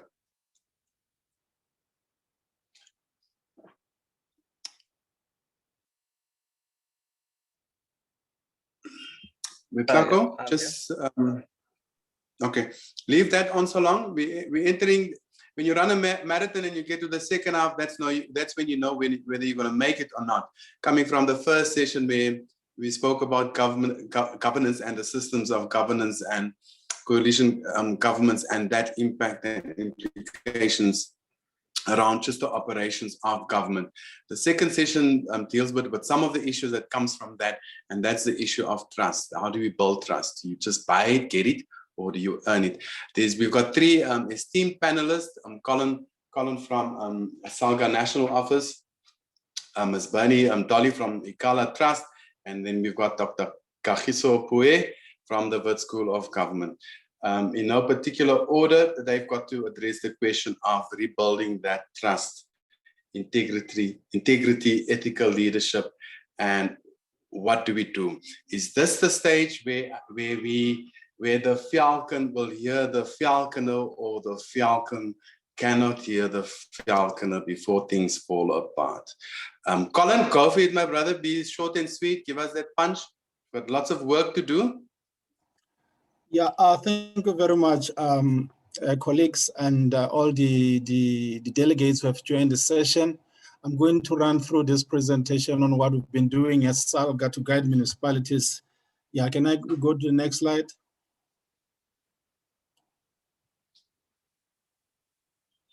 Yeah, I think that is the menu that one has put together in response to the questions posed by the organizers. On rebuilding local government integrity and ethical leadership on strategies. And then lastly, I'll talk to use of technology to improve service delivery. Next slide. I think this in the introduction, we are only reminding ourselves about the constitutional obligation found in section 152, which provides for a number of citizens' rights. And one of those rights is the right of communities to be involved in local governance, which requires that municipality encourage involvement of communities and their organizations in matters of local governance. And this, Chair and other colleagues, reflects the commitment of a democratic system of local government to set up structures and put systems in place to foster effective public participation. And we're saying that this is everybody's business in municipalities. Next slide. Yeah, on rebuilding local government integrity and ethical leadership, we're saying that leadership commitment towards ethical municipalities should be promoted, and that leaders are supposed to build ethical cultures in their municipalities. They have to set the tone for promotion of ethical leadership and creation of that ethical environment in municipal spaces. We further go on to say that municipal leadership must set high ethical standards. They must communicate them loudly and repeatedly to all, including councillors, employees, and other stakeholders. And we further say that these leaders in the municipal spaces or maybe in the local government space must provide sufficient resources for the promotion and maintenance of ethics. And we further say that the leaders should become ethical role model, which is something that we lack a lot in the country and almost in all spheres of government. And we further say that leaders should encourage ethics talk, recognize and reward ethical conduct. And lastly, in this slide, we're saying that the leaders should also respond swiftly, Chair and colleagues, and firmly to violation of ethical standards. They should not wait until the system collapses and ensure that the consequences for unethical conduct are implemented, Chair. One important factor for us to be able to get our system correct, our municipalities correct, is strong leadership commitment. And I should also remind each other or remind everybody in the session that ethics can manage itself. Saying that ethics management in the municipality refers to all municipal interventions aimed at creating and maintaining an ethical municipal culture. And this would include, Chair, a strong leadership commitment to provide policy direction and other forms of resources needed to establish an ethical culture. We say that leaders must be committed to ethical values and have courage to stand by those values. Leaders must act ethically and create an environment that makes it easy for others to act ethically. And then under this topic, I conclude by saying, therefore, leaders must, one, display exemplary conduct, that is, they should lead by example, support those who live the desired values or who have a principled stance, encourage staff to talk openly about ethical matters, recognize and acknowledge ethical behavior where it happens in municipal institutions, because it does happen. People are ethical, but only a few or so would be behaving otherwise. And then they should also allocate resources for ethics management programs and promotion in the spaces. Now, I want us to look at strategies that can be deployed by municipalities to improve relations with citizens. And the first one would be location and functioning of public participation. We say that public participation cuts across, needs to be placed strategically at a level that it can oversee and coordinate the interdepartmental responses to public participation. Then on resources, we say that beyond political commitment, promoting public participation requires an investment in the form of institutional systems. It must be financed, and it has to have adequate personnel to ensure that it is functional. The other important factor is identification of interest groups, where we say that ward councillors with assistance of ward committees must establish a database of all interest groups and civil society. And it is also important for municipalities, like it is provided in the legislation, to adopt at least 3 local languages that would make it easy for citizens to access whatever material a municipality is communicating, either written or otherwise. Next slide. It is important for officials responsible for facilitating public participation to have necessary skills. And here we say that engaging communities, I think we all agree that there needs a wide array of skills, among others, facilitation, negotiation, management, coordination, and understanding of the context and environment where service needs to be rendered. We therefore say that officials responsible for public participation should be assisted and encouraged to develop their skills. There should also be structured community involvement in matters of local government or their municipalities, where municipalities have to create other platforms for broader community engagement in addition to ward committees.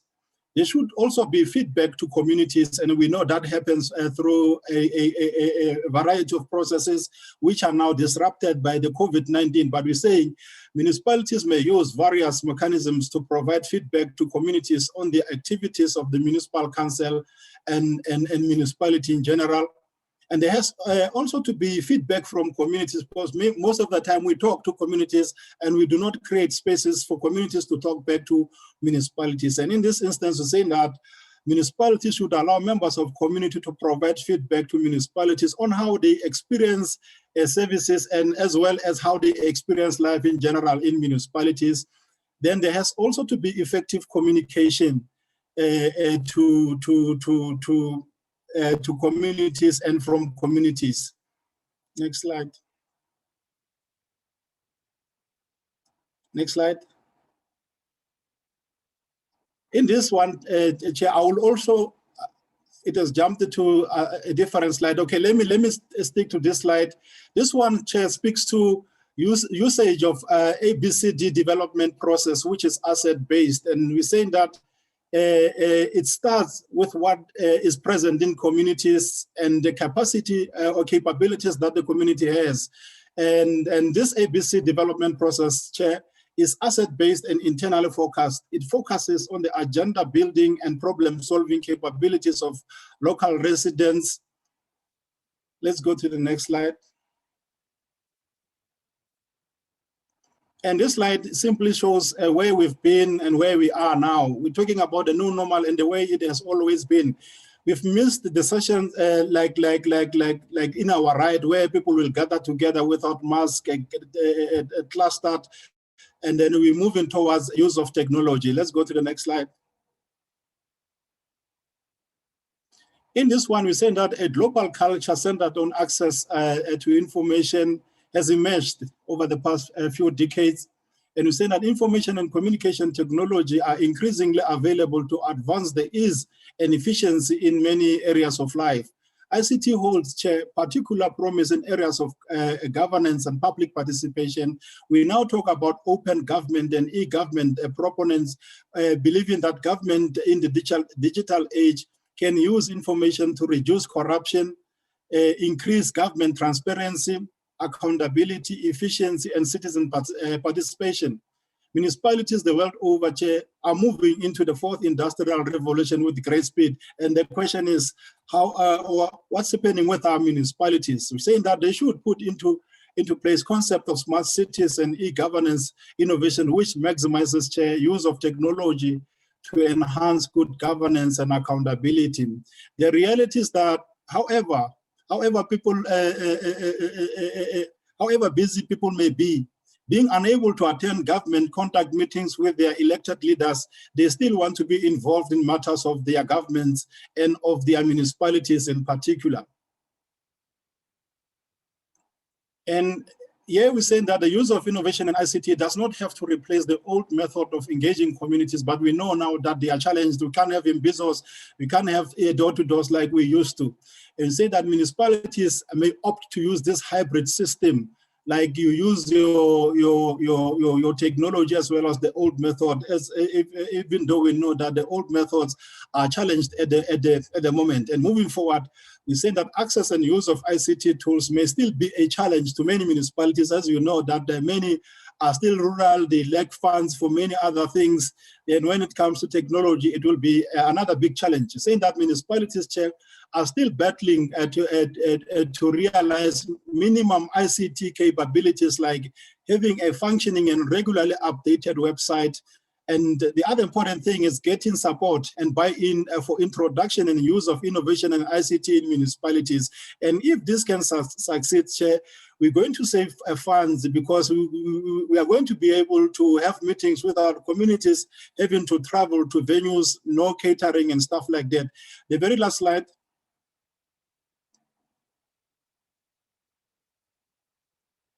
Last slide. The next slide, Chair, is on conclusion. Can we have it? Can we have the last slide?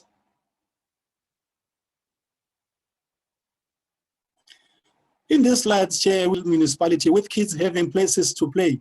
And we're saying that this is the future that our children should have. Knowing that leaders are there taking care of the future. There shouldn't be situations where children march for roads, children march or are used during the march for IDPs and roads and stuff like that. Our children must be prioritized. We must have amusement facilities like the one you're seeing here. and leaders in local government must do what they are there to do, ensure that there's transformation and people enjoy living in our municipalities. Thank you very much.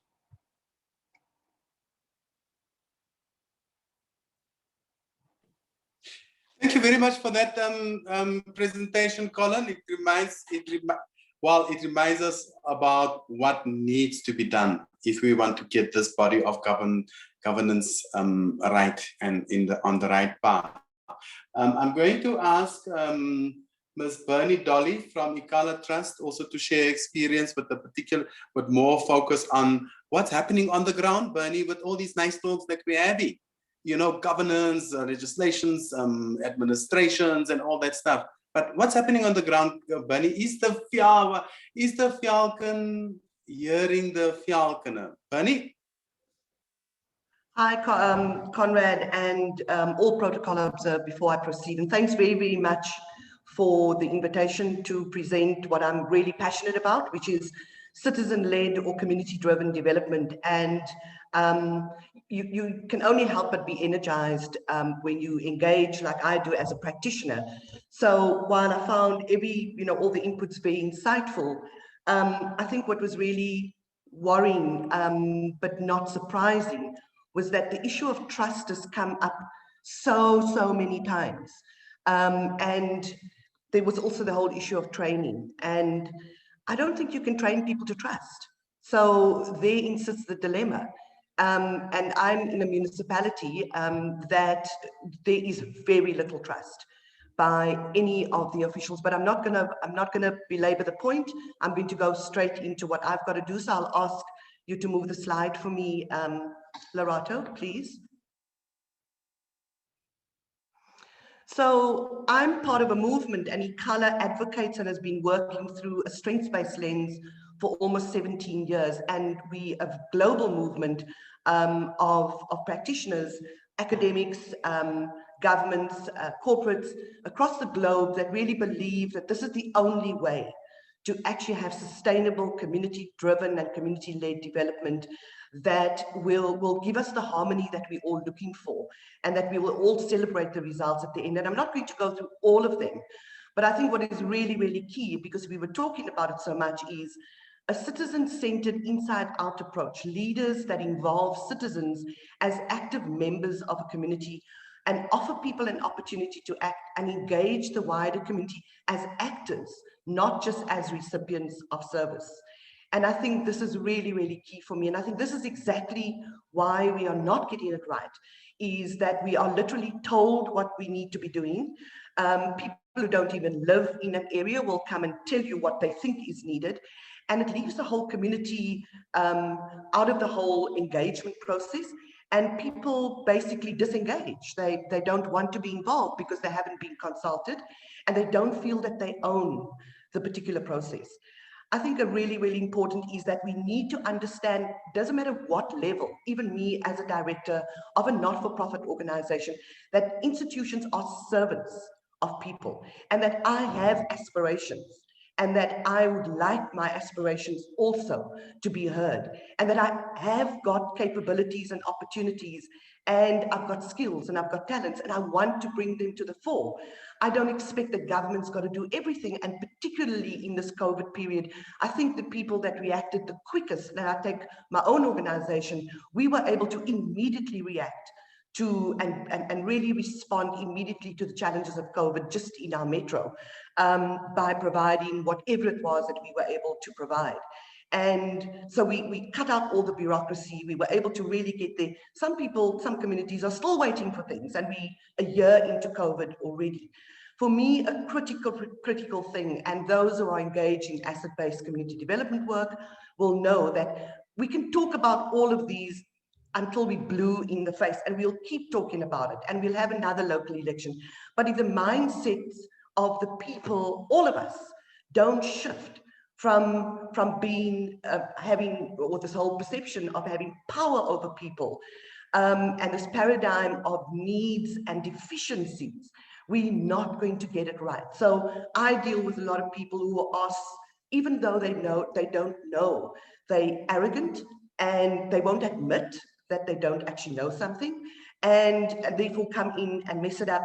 And again, it upsets the community. So for me, it's shifting that paradigm, shifting that mindset, and being able to see communities as producers of their own services and not just passive recipients of services that are required. Next slide, please. So this is a simple quote, and it's a quote used universally by all of us, universally. How do you know what you need if you don't know what you already have?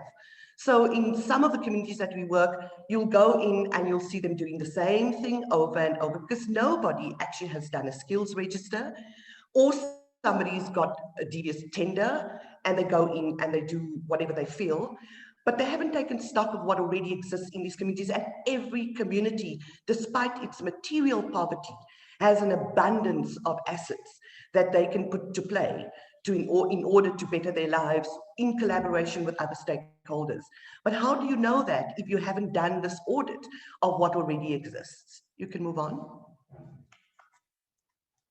So I wanted to give an example of New Bethesda that is really, really exciting and one of my favorite places. Yes, the population is small, and I just want to remind us, don't look at the size of the community at the moment. I think they're fundamental bottom line principles that no matter how large a population in a particular metro, like we've got 1.4 million in my metro, this little population of 1,600 people, that's not the point. The point is that they're doing something, I think, that we can all learn from.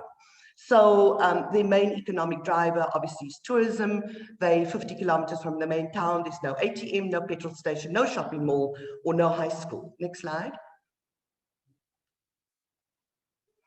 These are just the real dancers, which is the Khoisan group, and they regularly provide entertainment. I just thought I'd put it there because it's so beautiful. It's a beautiful place, if those of you haven't been there. And I think what we really, really are proud about being, being involved with this community is I was invited through the office of the mayor 2 years ago to actually go and visit New Bethesda and to provide an asset-based community-driven development workshop for the community, and was supported by the municipal manager as well. They really, really believed that in particular small towns would benefit from this kind of approach. And after we did this workshop, there was such pride by the local community to realize that they actually had all the assets to make life so much easier for everybody. They then went ahead and did a skills registry of everybody in that community and what they could do and what they couldn't do for the work that they had set themselves out to do. I think what was amazing last year during COVID, they initiated a New Bethesda community fund that is now used to fix the little things like the gravel roads, look after trees, fix their caravan park, and to keep their town clean. And everybody's involved in that. Your donation doesn't matter, whether it's big or small. And we even found that tourists who couldn't come because of COVID were contributing to the fund as well.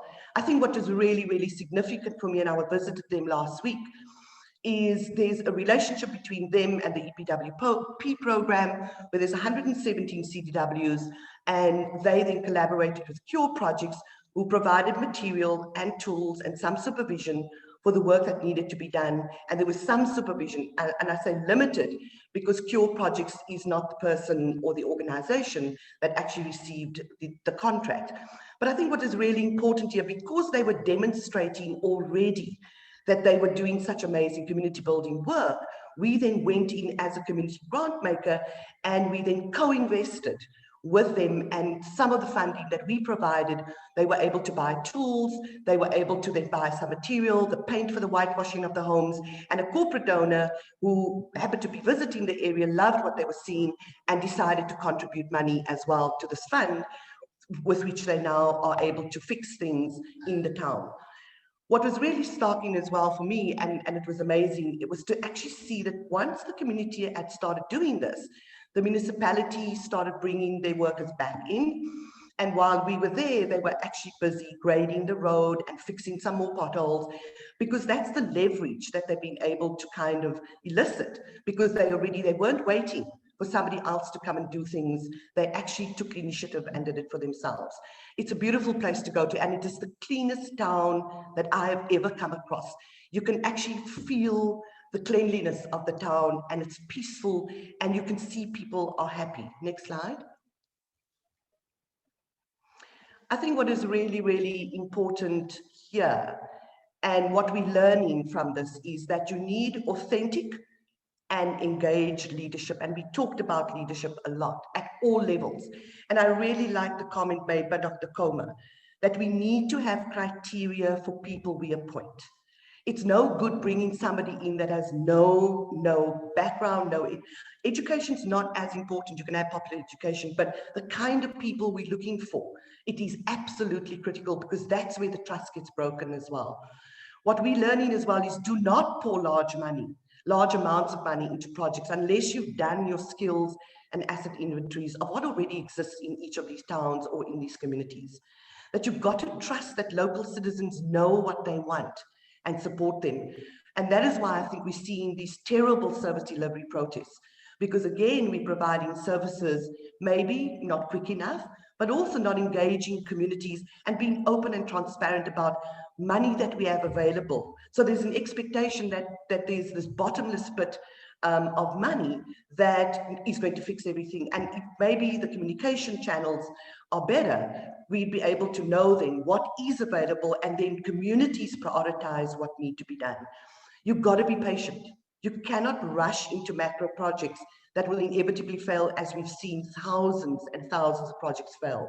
And that to realize that people in those communities are the most important asset, and that you need to actually allow them to be involved. Be honest, accept your own limitation, be honest about what you can and cannot do, and negotiate ways of achieving the same goals, but through a blended approach. So in New Bethesda, there's the community fund, there's Ikhala as a not-for-profit organization, there's the municipalities, there's the mayor who's endorsed everything, and there's a corporate donor. See people as assets with gifts, talents, skills, and aspirations, and walk alongside them and not in front. And not this whole fixation around having power over people because of your position, and feel entitled to be able to, what we're seeing at the moment as well, being able to kind of go into communities and pretend that people don't actually know what they need and what they want. Next slide, please. Lorato. So that's just my thank you, and my last slide. If you can just go back. The group of guys that you saw in the photograph are actually those EPWP workers. And I've long last seen such happy workers. They were thrilled, they were happy to engage with us.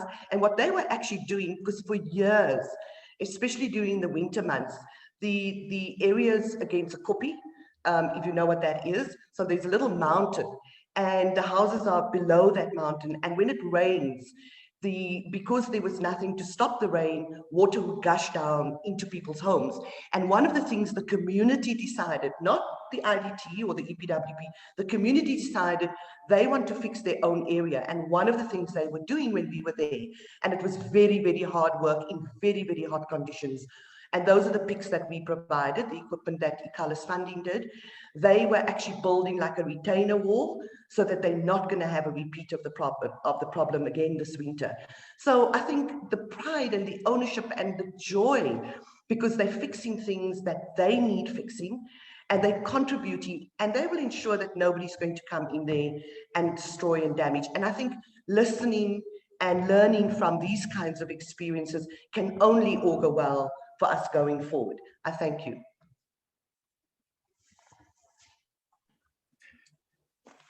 Just take, thank you very much, Bernie, for that presentation. The thought that came to mind was sometimes we're looking for solutions in big places or big solutions, and sometimes the solutions are there in the tiniest of towns or the tiniest of things. It reminds me of that virus called Corona, where it started in the tiniest of places. Of course, Bernie, you will get lots of questions around that. So thank you very much for that. And thinking about, and even the participants here, think about the implications of the small little lesson on governance. We're going to move over to Dr. Kagiso Pooe, I hope I pronounce it right, Pooe. You coming on the back of two giants, one from government, one from the ground. and you're coming from the Wits School of Governance. So yes, please just help us through your presentation and perhaps emphasize with you know, some of the points they raised. Oh, no, thank you very much, Mr. Conrad. I hope I'm audible. My presentation will probably touch on some of the points they raised, and I'll touch more specifically towards the end.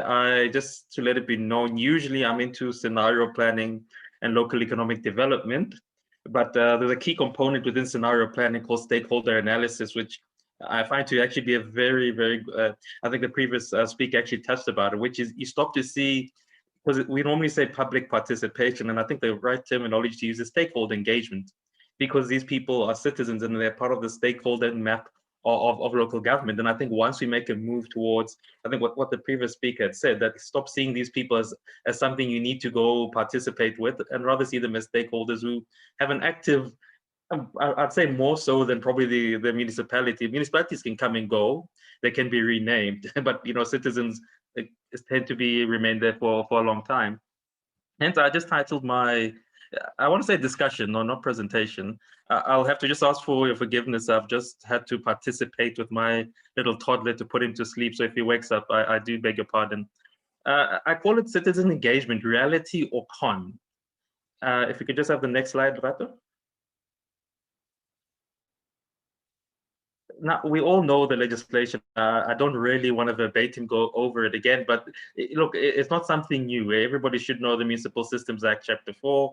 We're very deliberate about that. Everybody should know about the Constitution, etc. So this is not one of those presentations where I say, look, is legislation wrong? Because sometimes in South Africa, you'll stop me if you've heard this before, I call it a myth making, which is we've got the best policies in the world, if only we could implement them, which is a myth, because policy is something very iterative. As in, if policy is great, it's great because it takes in the weaknesses such as implementation. So maybe the bigger question to ask is, why is it that we're not really able to get people into this? Just the next slide. The reality is this, when you speak about public participation, is that there is some municipality that will say, listen, there's something we need to do with the IDP. Below that, you get some officials who you can term the elites, and sorry to put SALGA there, because there's always a SALGA representative somewhere there. And in the middle, there's food. And then past food, there's death in the afternoon where people are tired. No one really wants to engage. People have been fed. And then you'll have some official who come with a very, I'll call it a mathematical, if I'm being mathematical, I'm being more disingenuous. Something they'll believe is very important, you know, to say, listen, this is what we're doing for the community, X and Y, you just eat food. Let me explain this. Then somewhere in there, they'll speak about unemployment, corruption, and crime. But the big main feature is it's the elites, it's the food, and it's this obsession to say we are here to give you an IDP. Next slide. But for those of you that know your boxing, you'll understand there's a term called the tail of the tape. But in reality, if you're to look at local government and the South African government over the last 20 years, just the state, these two, I call it these two diagrams actually illustrate something very important, which is to say, the first one you might ask, where do municipalities get their money? Well, look, it gives you where money comes from, but you can also twist this around to say, where do you tend to find most community protests actually happening? They tend to happen around these areas. But when's the last time you actually had a stakeholder engagement with the community where you actually explain, listen, this is the state of our municipality. This is where we are in terms of refuse removal. This is where we are in terms of sewerage and sanitation. This is where we are in terms of sale of water. We don't give important information to communities. What I tend to find is government, and I should stop saying we, because I used to be in the Citibank district municipality, and the language is always we, so I should probably stop that and say, what tends to happen is the municipality gives what they believe is important, but they don't actually give what I term critical information, so that the residents and citizens of the municipality actually understand, okay, this is why, whether the municipality is failing, this is where it's going right, this is where it's going wrong. Or most importantly, they don't actually give them an inside information, say, listen, we're actually stuck and we don't know how to deal with this, what is termed normally is trade-off, which is to say, if we allow X company to come in, this is what they're promising, but they want this in return. So important information is never really trickled down towards citizens. For some reason, it's kept between the elites, who themselves are not exactly the greatest at actually making these decisions. Now, if you really do want to contest what I've presented thus far, look at this map which came in 2018 from Stats SA, grants as a percentage of total income in metropolitan and local municipalities. Basically, the more orange you have, the more grants are in the system. Now, this should actually tell you one important thing. Grants were never meant to be a long-term solution for actually addressing people's economic needs. The only thing that fixes people's economic needs is employment, and then being active in the creation of employment, whether there's entrepreneurs or whether there's companies coming into regions. So it'd be actually very interesting to find out which municipalities actually got less grants and which ones do not. Because I'd put the argument forward to you to say those municipalities which have high grants were probably those local municipalities where they simply still believe in public participation, not in stakeholder engagement. And I think that is the problem, that you're not actually understanding and you're not giving citizens critical information to actually make them partners in the development of the municipality. Next slide. Now, the way I put it is to say, why does local government want the public to participate? Because I think that's a better way of putting it. And look, you can maybe start with saying, look, to answer this, I think you need to go beyond the legislation. Because the standard answer for anything, when you ask this question, is about legislation deems it, which says to me, you as a municipal official, let's say a municipal institution, do not yet see the value of individuals. And again, it touches on the last presenter, that you simply see them as, and I think Prof. Ivor, Sarakinsky, and I think Prof. Fowler touched on it, which is to say, it's a tick box exercise, which is to say, I was here, tick box, I've given you food, tick box, I said my part, tick box, I came and I, in inverted commas, showed that I was a leader, tick box, we can move on, here's your IDP. And I think it is that type of thinking which really says you're not understanding the point of why you must have participation of citizens within this forum. Now, I want to put it to you, and my presentation is not a long one because I rather like engagement more than anything else, is that if we really were serious about engagement with citizens, we would actually start to let them to vote in critical areas. And I want to put 3 areas to you, and I'll just expand on them a bit. One of the areas I think we need to allow citizens to actually start, and that's local government citizens to actually participate in, is the pay of municipal officials and councillors. Now, I'm not going to do a Woodrow Wilson where we have to speak about the public administration interface between officials and politicians. I think South Africa is just dismally failing at that. So, and I think the previous session probably touched on it, but I think I'm more about the solutions. I think we need to raise our stakes a bit for participation. At the moment, the only way you can get rid of politicians that don't perform is to vote them out. And as Prof. Ivor said, it's a long thing, and I really am not really for waiting for 5 years if somebody's not doing their job. I think a better way to do it is that year in, year out, we need to allow citizens in committees to determine the pay of councillors and councillors and officials, because surely they would know whether this person is performing or not. Now, I understand there's some malfeasance about this where people can go lobby, but what you tend to find with South African citizens is once they know they've got the power to get rid of somebody, it excites them, but it also gives them a level of saying, okay, now we can actually show them. And I'm hoping this is a way of actually getting away from us simply just protesting, of saying, listen, you're wrong, let me go burn something down, then they'll come. No, let's hit people where it hurts most. And I'm willing to say, listen, we should actually have a referendum in the form of what Switzerland does, which is to say, in year 2022, 2023, on a yearly basis, what is the pay increase or decrease we should give our officials and politicians? 85%, 75%, 50%, 25%, and the reverse if we need to give them an increase. Because what this does now is to ensure, and I guarantee you'll start to see officials and politicians really take the issue of public stakeholder engagement seriously. So that's one of the things I want to put down before you. And secondly, on the local economic development activities, there is this, and I never quite understand this, which is to say, you have public participation about LED. LED is a very specific form of economic development. Not everybody should be there. In fact, you should actually be clear on why are you choosing X individual or X individuals and institutions to be part of stakeholder engagement. Because what you tend to find is that we don't even quantify the value of the stakeholder engagement that comes in. So I put it before you to say, when it comes to things such as LED or very specific things, invite people that actually are experts in the field, invite people that are actually going to make it happen in the community. Not everybody needs to be there. because we need to get away from this thinking, which, and again, it's because of it's whether it's malicious compliance or whether it's tick box exercises, is because there's a mentality which says stakeholder or public participation means invite everybody, give them food, say somebody from SALGA will speak or someone from COGTA will speak, and we move on. If we were actually being deliberative about this, we say, listen, look at the problem, who's the expert of the problem, who in the community actually knows the problem, who in the community is coming up with a solution, make that the engagement, that be the solution.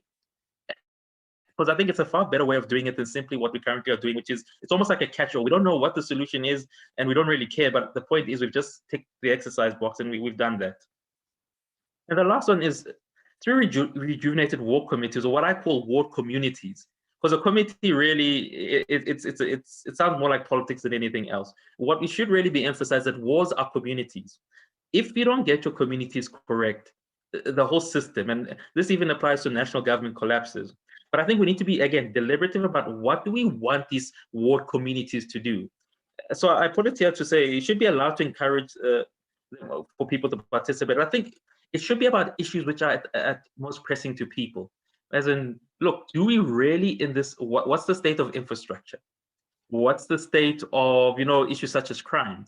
Be specific, be deliberative, give people statistical information, actual information about what is happening in the community we're in and what should be the solution. And also, I really do emphasize, I don't think this should be led by political parties. The issue of trust, I think, has been brought up. And the reason why some people feel as though I don't really take part in ward committees currently is because they tend to be political soapboxes. People come and instead of addressing my issue, they then want to tell me about their own, whether it's their own factions, their own ideology, which I could really care less about. It should be, what is happening in my committee? What's the solution and what should we do? And I think if we actually start looking at these 3 points, which I put up here as points of maybe starting new engagement or new stakeholder engagement with communities, I think we could be getting somewhere. Lerato, next slide. So Kalebocha, thank you, thanks, gracias, and let us engage. Thank you very much for that, Dr. Pooe. You just the immediate thought that came up in my mind from your presentation is that in the public service we are very afraid to experiment. And those suggestions that you concluded with, how do we go out and experiment with some of these things? We've seen from Bernie's presentation that the mayor was actually quite keen to bring in a different approach on how do we build cohesion within communities and start developing that trust.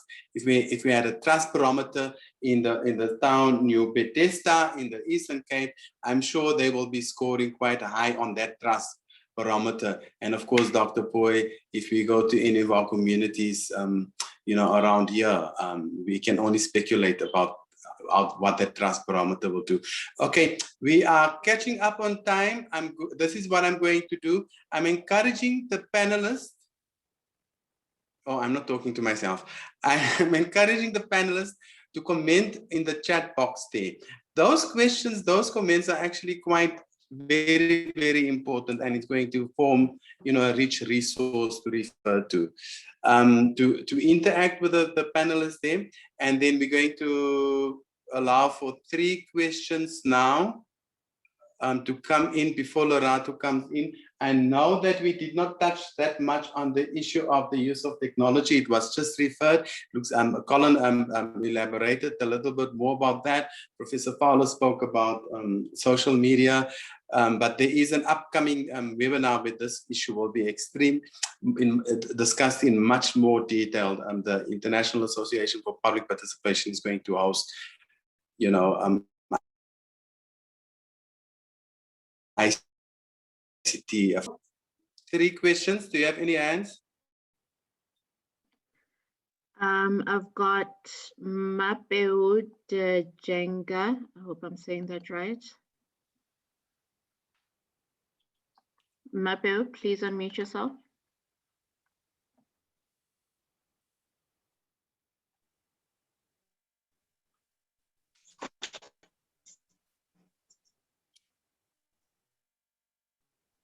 You can go ahead.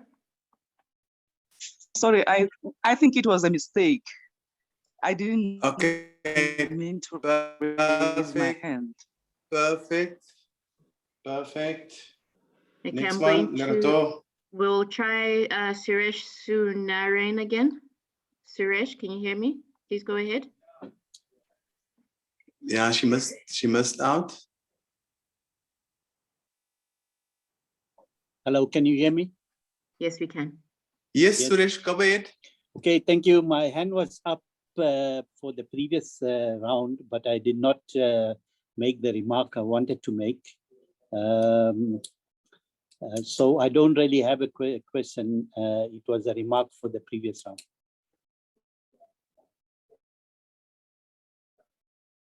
Are you going to allow me to? Thanks, Suresh. If it talks about governance and building trust and pointing us into the direction of hope, yes, go for it. Very short, very sweet. Give us the punchline and get us to work. Go for it. In that case, I'll skip because I wanted to make a comment about coalitions. Thank you. And if coalitions are not done properly, it impacts on what citizens think about those coalitions. But Suresh, just post it in the box so that we don't miss that point of view. The next point, Lerato.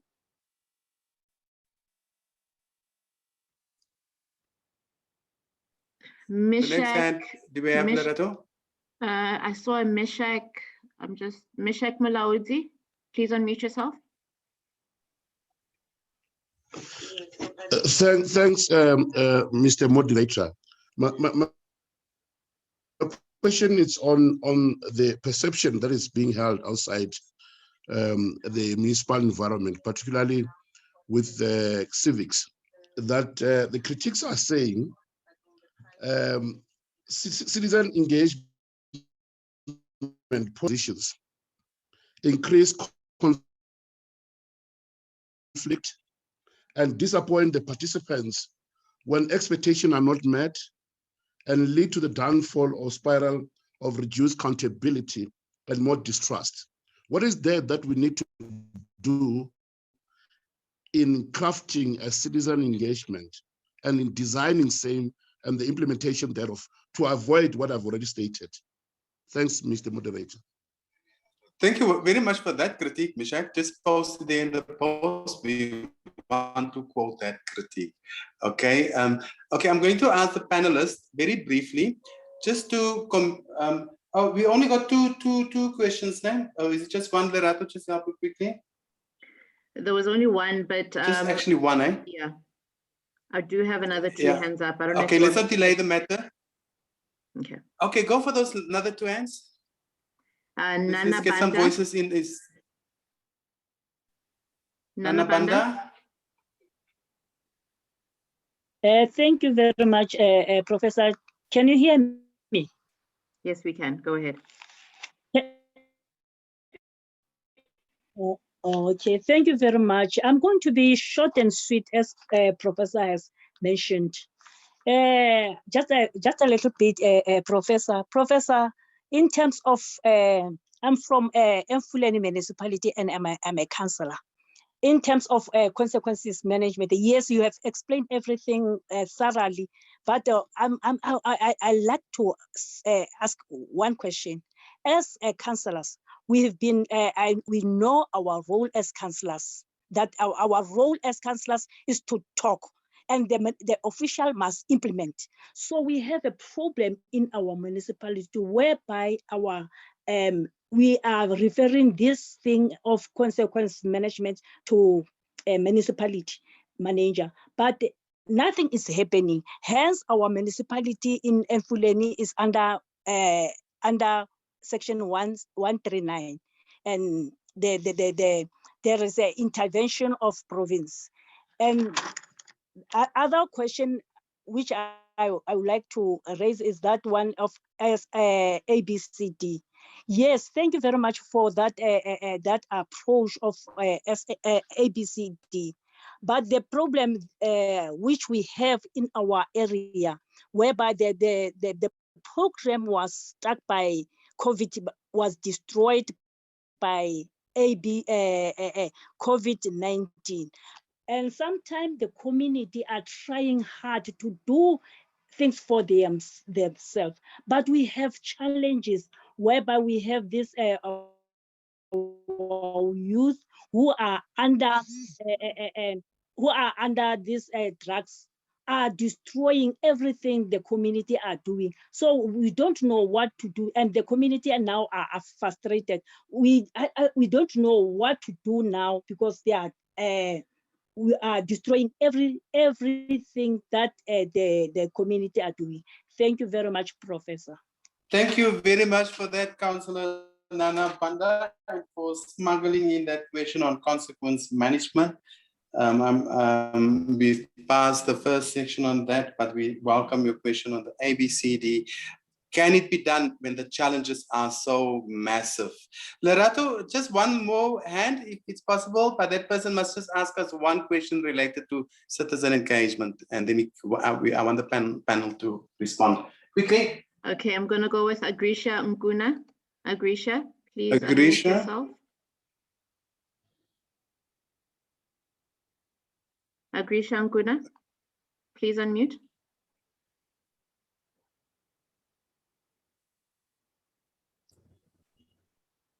Good morning, colleagues, and good morning to the panelists.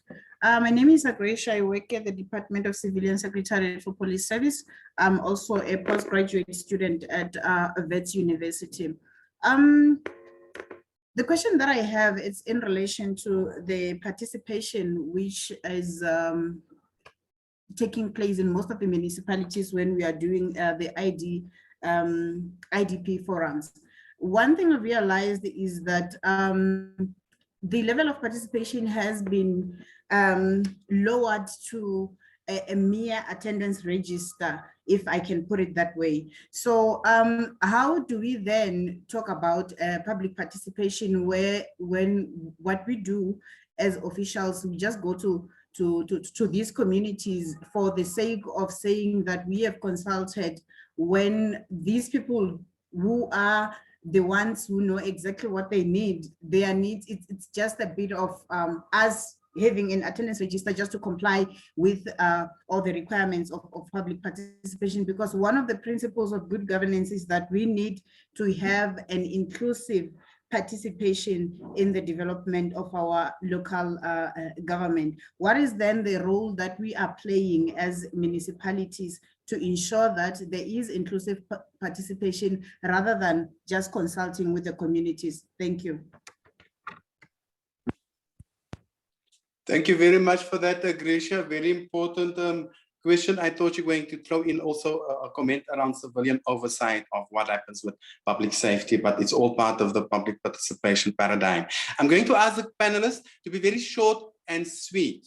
We will do another round of a webinar just on the topic of public participation and building trust, in the near future. So panelists, let's go with Collen, quickly, just your observations, not necessarily, on the questions, and you maybe saw some comments, just short and sweet. I'm going to lift up my finger and then you must stop. Go for it.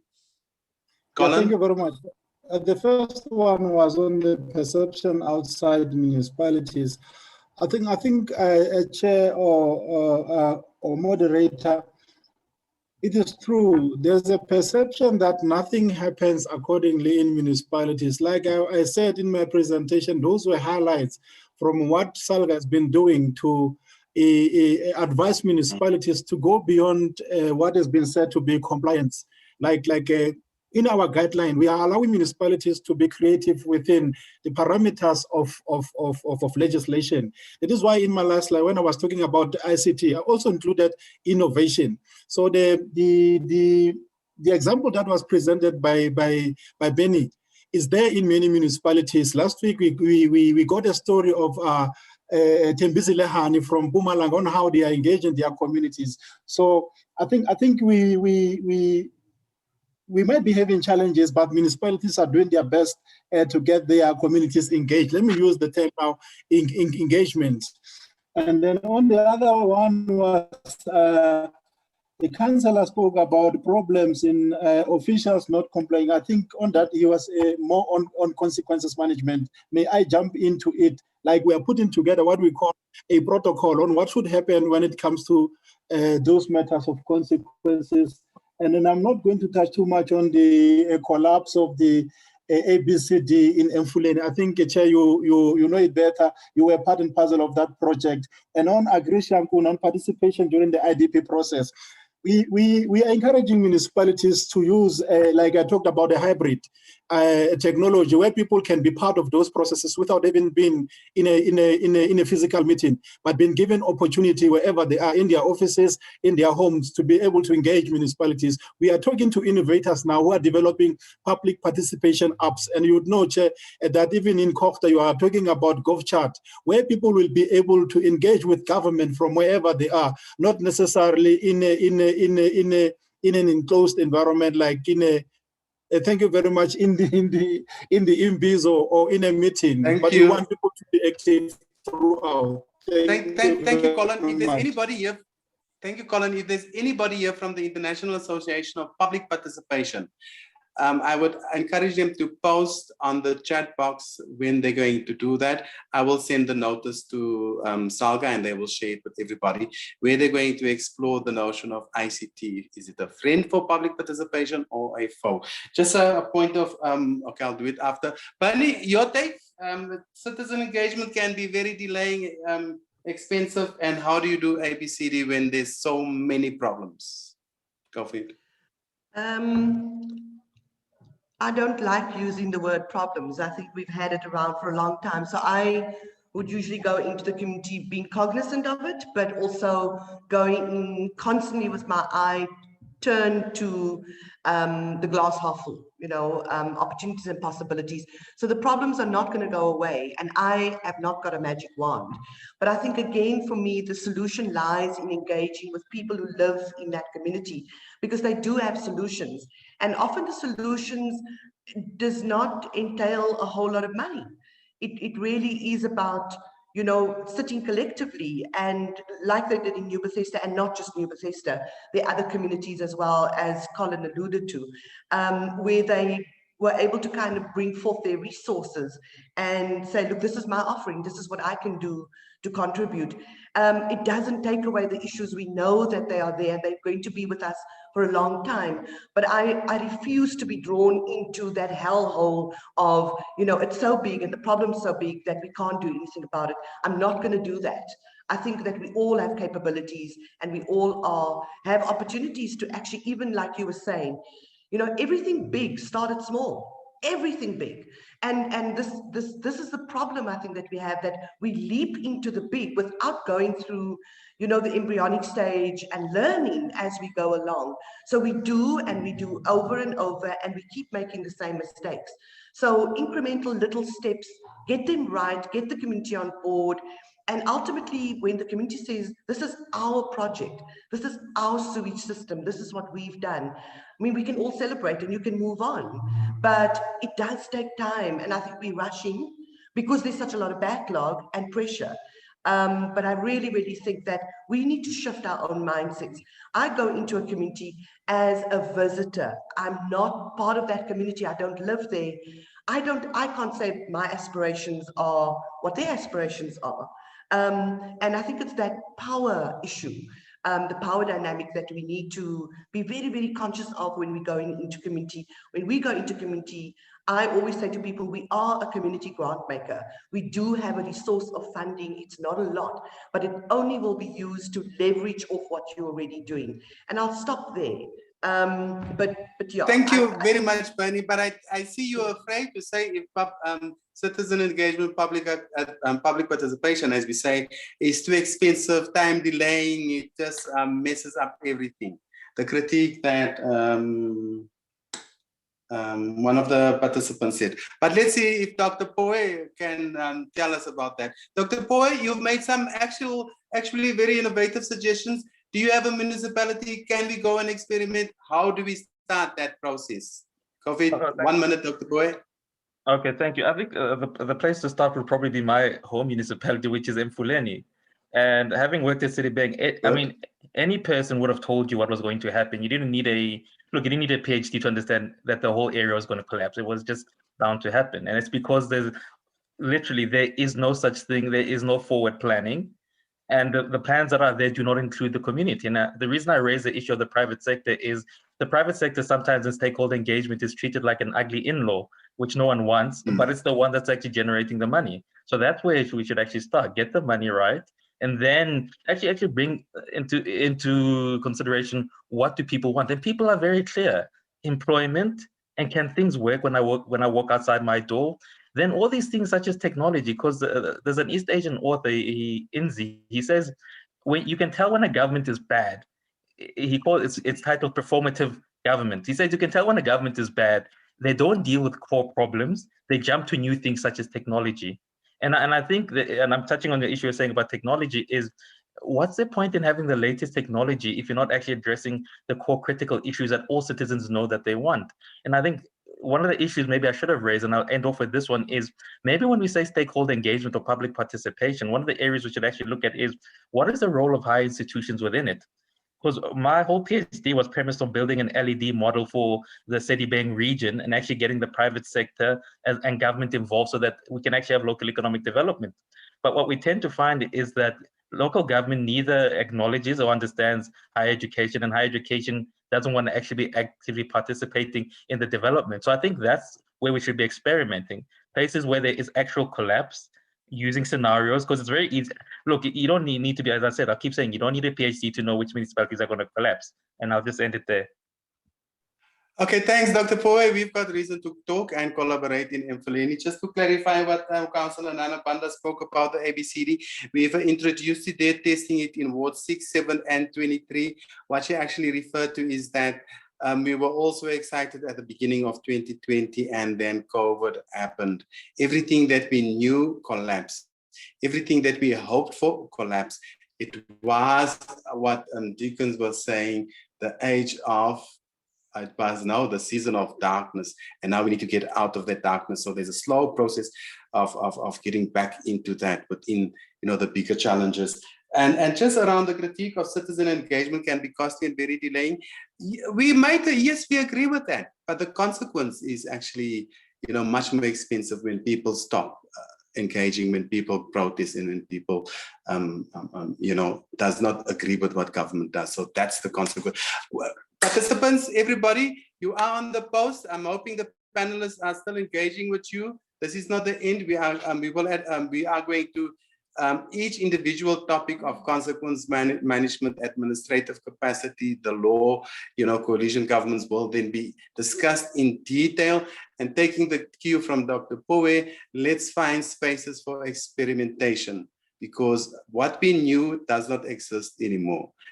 We need to find new solutions. We need to find what we can call a new operational model for governance to build trust with citizens and everybody. But we'll get the terminology right. So can we, we're not concluding yet. We're going to ask, ask Ms. Pelisiwe Twalatau just to give us a way forward from these discussions. I'm sure that she got quite excited with some of the issues raised, critiques, comments, and maybe identifying a few opportunities.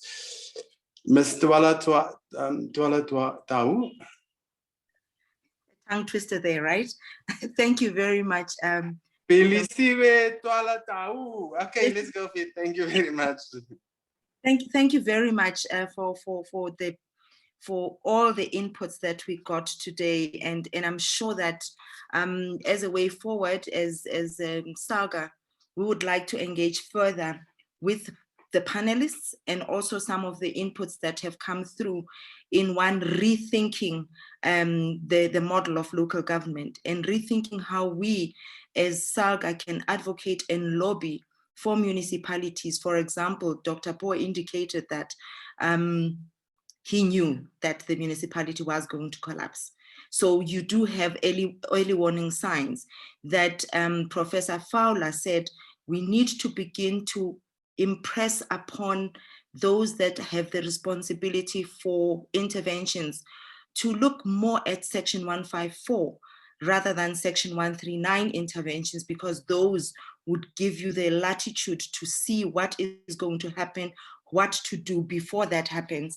But importantly, I've worked on community-based planning, and what Benny has said is critical, because we developed community-based plans for the Ingcuba Themba local municipality in the Eastern Cape and Raymond Mhlaba. And all the challenges that are being posed here raise the question of how robust do we interact with our communities. So as SALGA, we need to begin to say community-based planning should be at the center of the IDP process. So it has to be the precursor to IDPs, because IDPs more often than not are developed in the municipality. It's a tick box process. It goes to communities, they interact, and it's then an academic document. But with community-based asset management, the communities then are involved and want to do this together with government. So yes, rebuilding that trust. Critically, I think we can also, as SALGA, lobby together with the Wits team and the panelists, we can lobby quite strongly for some of the policy shifts around performance management and accountability, as well as rebuilding issues of trust, because those issues of trust come very strongly in the document that was launched by Professor Fowler with MEC Maile on how quickly and how responsive we should be. If service excellence is there, then there is no need for a doi-doi. So these are the areas that we can begin to put mechanisms in place and begin to develop mechanisms to say the ward committee system, as Dr. Pooe has said in conclusion, the ward committee system is a system that was developed to hold political, or rather elected officials, and be the eyes and ears of the community within government. But that has turned to be it's another government structure, because the chairperson of the ward committee comes from a party, they lobby the 10 sector champions, they're all from that party. So they are not really the people that are representing community needs and what comes out of the community interactions that Bernie talked about. So yes, we need to then begin to say, how do we relook the model of ward committees? What criteria should be put in place? And I guess that's one of the issues that we would want to look at. I know, Dr. Pooe, that you say you need to get your house in order before you get to the next thing, but how do you wind up in a room that has no people and you don't want to use technology because you haven't got your house together? This horse has bolted. We are in the 4th industrial revolution. COVID has happened. Nobody had ever anticipated that. So whether we like it or not, it's an area that we need to also get into and say, as we begin to develop mechanisms on artificial intelligence, on technology use, how do we not leave anyone behind? So I think that is very critical. But as I conclude, I think something that we are not paying attention to is scenario planning. Scenario planning is one of the critical areas of work that I think the work that Indlulamiti has done and what Dr. Pooe has spoken about is the starting point for our building blocks. The building blocks to trust, the building blocks to accountability, and the building blocks to how do we regulate and manage coalition governments, because this is a new area and it does keep showing its ugly face. Because when you say cadre deployment, it is often associated with one party. And you know that as it happens now, most, if not all of those coalition governments would have the people that they trust, that those people that they trust will deliver on their strategy, on their transformation agenda, and what they are looking to do. So this regulatory framework does become of critical importance. Thank you very much. I think that is the way we will approach this work. Thank you. Thank you very much, Ms. Twala Tau. Very clear in terms of what needs to do and going forward. And one particular element is strengthening that collaboration, especially with our tertiary institutions. I forgot to mention that the ABCD project in Mfuleni is with the University of UJ, University of Johannesburg. So now we've got the reason to collaborate with Wits, and we've got to create that reason to collaborate with VUT that's on the ground out in and I think there's a Northwest also. So we need to create that system of collaboration. And of course, this new model, this new operating model, it's a new operating environment. We need to put that together. I'm going to, just before I ask for the closing remarks, there's a register form that everybody must fill in. Okay, please put in your email addresses. Maybe we can start a community of practice around that and start putting pressure on how do we take things forward? How do we think that make things happen on the ground? Just also to say, City of Johannesburg took on the ABCD for community-based planning and the results were phenomenal. I will share some video clips with colleagues. With that, we are 2 minutes past the station. I'm going to ask the closing remarks. The name is Councillor Valentina, but I understand she's not here. Is she here? If she's not here, is it still Cello that will close? No, Conrad, Councillor Maepa, Dr. Maepa will do the closing remarks. Okay, Councillor. Councillor Maepa. Sorry, Councillor Maepa, with all protocols observed, I have just seen and noted part of the people in this group was also, there were some international people that we invited. So there is an international interest and focus on the work that we have to do in South Africa. But we will bring them out in engagements like this in future. Councillor Maepa, Kgoši Maepa, please give us the closing remarks. Thank you, Conrad. You have been phenomenal, I must say. Conrad, you've been phenomenal. You've been outstanding. As a program facilitator, really thank you for all the preparation and the work that you have done. We just really, on behalf of the SALGA, Gauteng, and the national and province and our municipalities and our structures, I would like to send a word of appreciation to all the panelists, all the professors, doctors, to the University of Witwatersrand, really for allowing us an opportunity to partner with us to do this work. We also want to, more importantly, thank all the participants, really, the people who have stayed in throughout, 180, 190 at some point. We really appreciate all the people, 200, 300 people that took part in unison and orderly and with discipline. And really it shows the kind of people that we have in our municipalities. But I also want to thank, in particular, individuals who have made presentations and prepared, and the work that and effort that they've put in to make sure that we succeed. This was a very successful webinar symposium, or you can call it a conference today. And really in South Africa, we have adapted to use webinar to be able to articulate our points, to make references to critical work, and to analyze and extrapolate in funneling important work. And really, I think the strategy that has been put forward here and also the contributions point to one direction. And that direction is that we must make sure that we eliminate corruption, malfeasance, maladministration. We must make sure that we follow the letter of the law. We must clean our municipalities to ensure basic service delivery, because we must be a people-centered government in this country from all spheres, all levels, till local government, where really the tire hits the top. That's where it happens. That's where action is happening. And on behalf of SALGA, really, I want to thank everyone for their immense contribution, because this is not small feat. If you did not learn anything from today, going into 2021 local government election, really we have missed out. You should have taken notes. You should have learned. We should have taken something as a takeaway.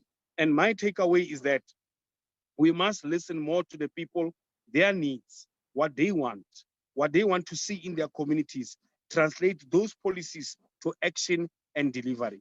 With those few words, thank you very much. Have a good time, have a good long weekend, enjoy yourself. I want to also start this weekend and grow my beard like Conrad and enjoy myself and show my children I'm not a small boy. Thank you very much to the staff of SALGA that have made this possible, their hard work, each and every one of them that put an effort and preparation on this. Really excellent. You should clap hands for yourself, and all the participants, really clap your hands for yourself. You have done very well. Thank you very much. Thank you. And at the same time, unmute and say bye-bye. Bye-bye. Bye, Conrad. Cheers, everybody. Bye. Bye-bye. Thank you. Thank you for participating. Bye.